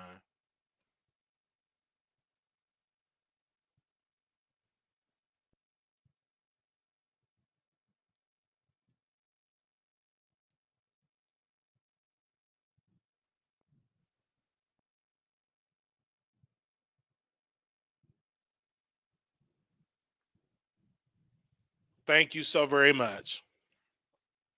Hey, Soldier Girl. All right. We're going to go and post some stuff here. God bless you. Thank you. I'm late getting to the Bentley dealership event. Watching while really? Oh, let me put my cash up on it. You went to a Bentley dealership event? Put my cash up. You got Bentley money. Hey! Oh, I gotta show my producers because we don't scam over here. Like, some people say we scam over here. So speaking about that, I went today and I went to go get a bag. I'm on a budget. So I went and I got a laptop bag. I got me a laptop bag. Okay. For my laptop. Got that. And I had a little money. I had a money away to give me some scrubs. Okay. So oh, you drive a Benz. Okay. Praise God. So I went and got that bag today. Then I had to get some scrubs today. So thank y'all for the donations, for helping us out. And we got a little money left over, and we're good. We're good for City Hall. Okay, thank you. And then we get microphones and the mics and stuff. It's supposed to be at I hope it's at my mom's house, but we will see.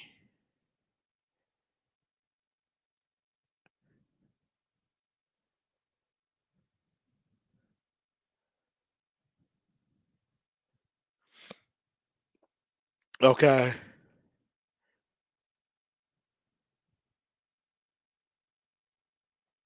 All right. We're ready. Yeah, because we traveling because we going to get, we going to get the what's the name and going to City Hall, and then we got a protest if I can make it. I'm pushing for time because I can't go with my bags to the protest. So we will see about that.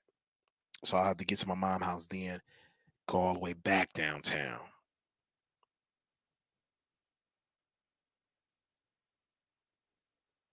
Okay.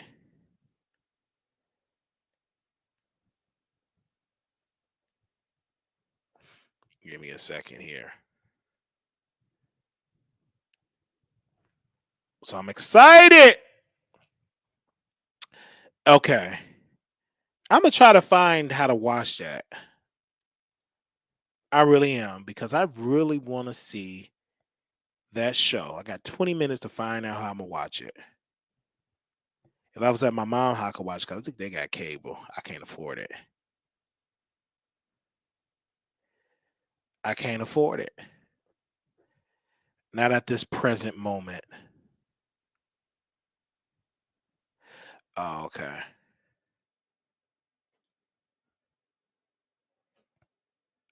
And I think what do Sling have it? I think I get Sling. Cause that YouTube TV was expensive. I did the free trial. Oh yeah, that ain't working. Oh, I did the free trial, and once that free trial was over, I was done with it. That was expensive. Good, like 70 something dollars a month. I said, heck no. All right, y'all. God bless you all. Thank you all so very much. I don't even know if you can get Lifetime. Just they need to have. You can just buy the particular network, but you got to buy a whole cable package. That is so crazy.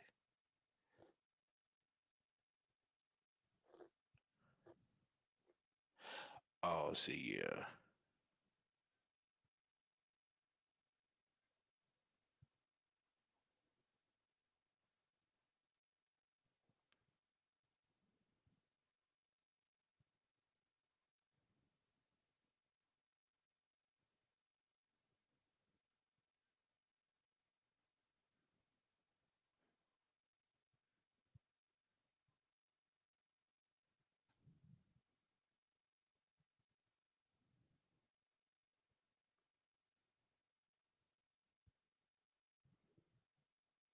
Okay.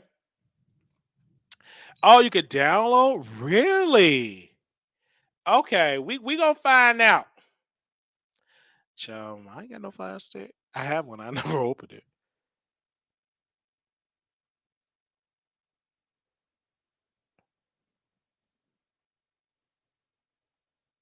I don't know if it's on Lifetime. Is it on Lifetime? I don't know. What channel is it on?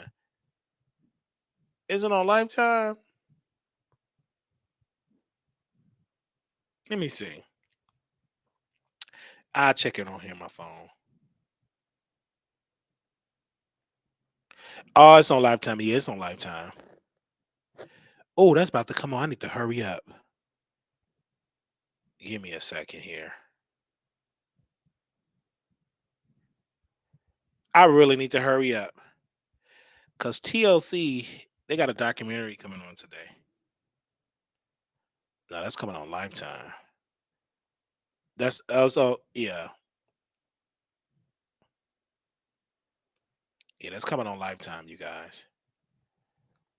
Tell y'all don't be knowing what's going on. That's coming on tonight. I do want to watch it.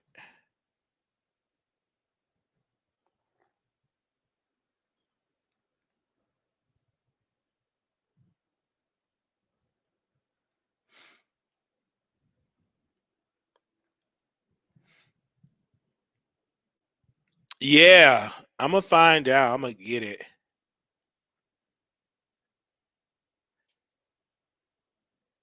I'm trying to see.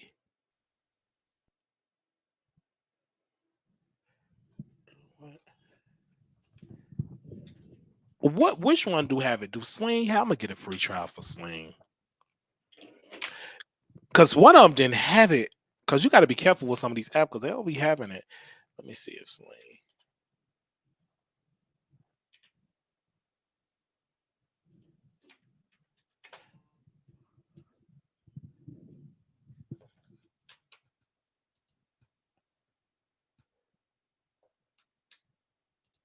Let me see.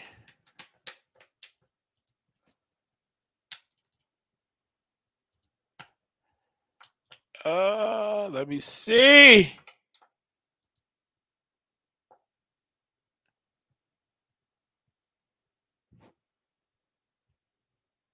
Oh, okay.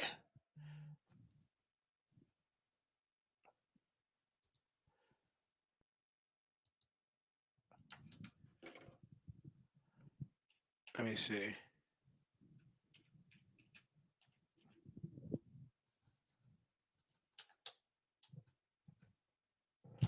I don't know if I have my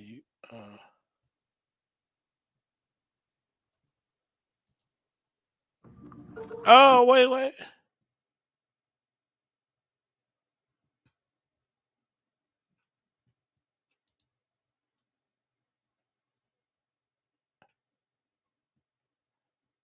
Oh, okay. Give me a second. I'm about to see y'all. Cause this thing be trying it. Cause it's so expensive, y'all. Really expensive.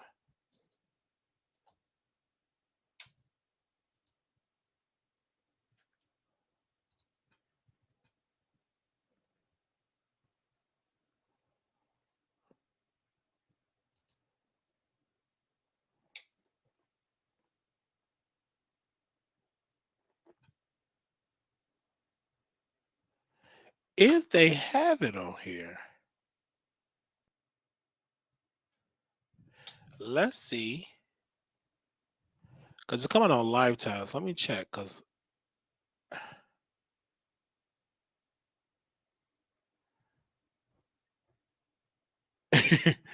let me check.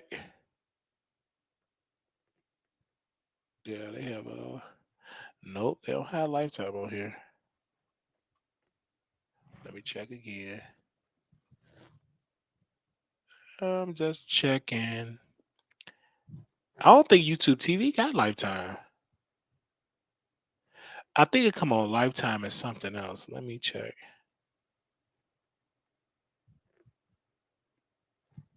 All right.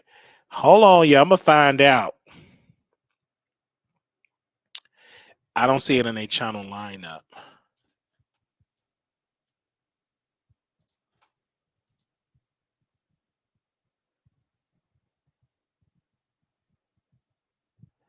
Yeah, I don't think they got Lifetime, but I think it come on. Let me check the other network. It's come on another network too. It comes on A&E. Let me see. Because it's showing on two networks. Let me see if A&E on there. Because if they got A&E, we good. Dang, ain't got A&E.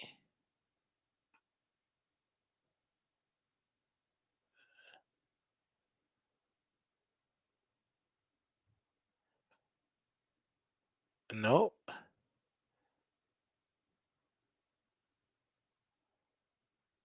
Oh, that ain't no 100. Let me see.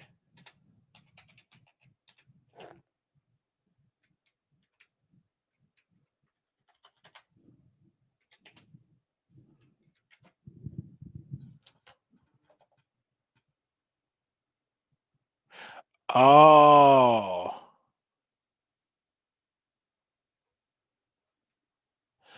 Nope. It don't have that. I never heard of that.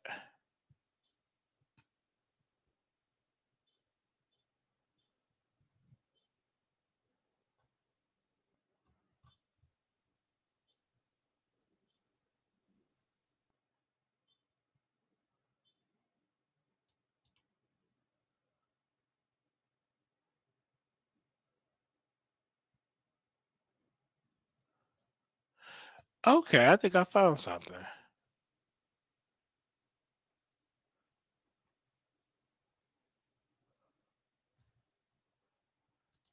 Let me see.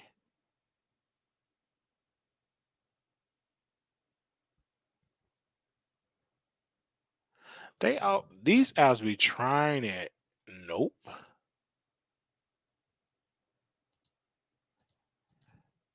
They be trying it. They be like, "Do you want a yearly subscription?" No, Negro. I like the monthly. I ain't doing no yearly. I don't do yearly for nothing.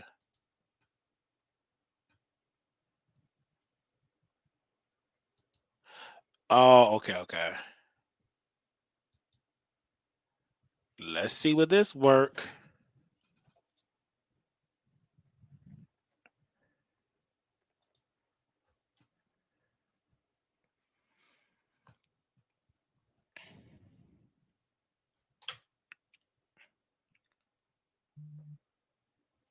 Hold on, y'all.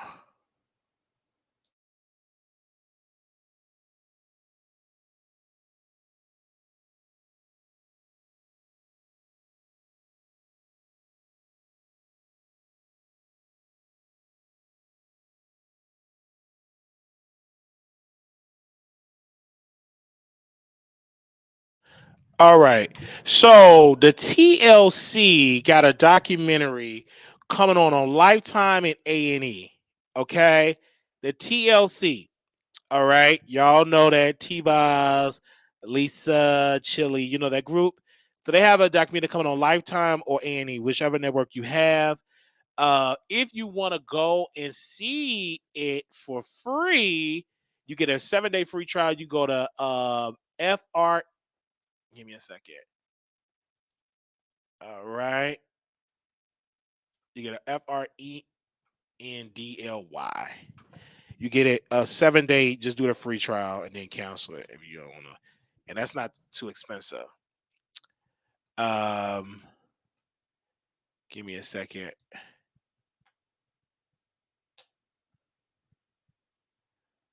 I'll post it in here. Yeah. We're gonna watch and discuss it. Yes, we're gonna watch and discuss it. So that's how I want to see it. All right. So yeah. And then you can go, wait a minute. Why I got this big old URL? Child, stop it. Hold on. Let me copy this. All right. It's FRNDLY TV. You download that app, go to the website, sign up, and then cancel it if you don't need it. All right. There you go. All right. Let me go take a quick little bathroom break. I'm going to go watch that. And I will see y'all in a minute.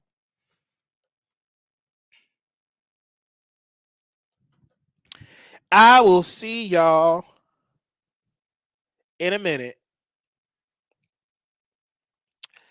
God is able. God is able. God is able to see you through. All right. All right. Thank y'all. All right, I'm about to go. I will see y'all later. Little black boy, you're beautiful. Little black girl, you're enough. And if I got time, we're going to come back and talk about this TLC. Okay.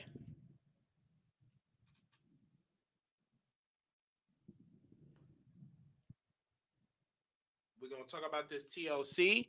And then we're going to do some more content on Tasha K. And then we're going to do some more content on Armon Wiggins. We ain't going to be sleeping. We'll sleep on the plane. So we'll be back. We got 3-4 topics to talk about. So we'll do some more content on those 3 people. And then we'll come back. All right. Okay. Y'all can get another video. We got a quota to reach. So thank y'all so very much. All right, y'all. I will see y'all in a minute. Okay, thank y'all so very much. And we will see y'all. Let me take this off of here. We will see y'all in a minute. God bless you and thank you. And make sure y'all subscribe. Now, like the video. Come on now. We're going to go right back live at 9 o'clock. Okay. That'll be 10 o'clock on East Coast. So at 9 o'clock, we'll be back. All right. Because I'm going to do 9 o'clock so to give me time to take my notes, to go watch Armon Wiggins, get some content from over there. Watch me some Tasha K content. So we come on back. I already know what you're going to say. Oh, you talking about it, Tasha K? Yep. Oh, you talking about her? Yep. So just go and get up out your system. All right. All right. Okay. Do y'all hear me? I know y'all going to be blooded up in them kind. You get you some new content. Go on and see it. I ain't going to delete your comment as long as you ain't cussing. You good. You can post. As long as you ain't cussing. Your comment will be there. So if you, and don't use too many emojis, so your comment will show on the thing. All right. Because you can go ahead on with all that. Oh, you talking about this thing. Get it ready. Yeah. Mm-hmm. All right. See y'all later.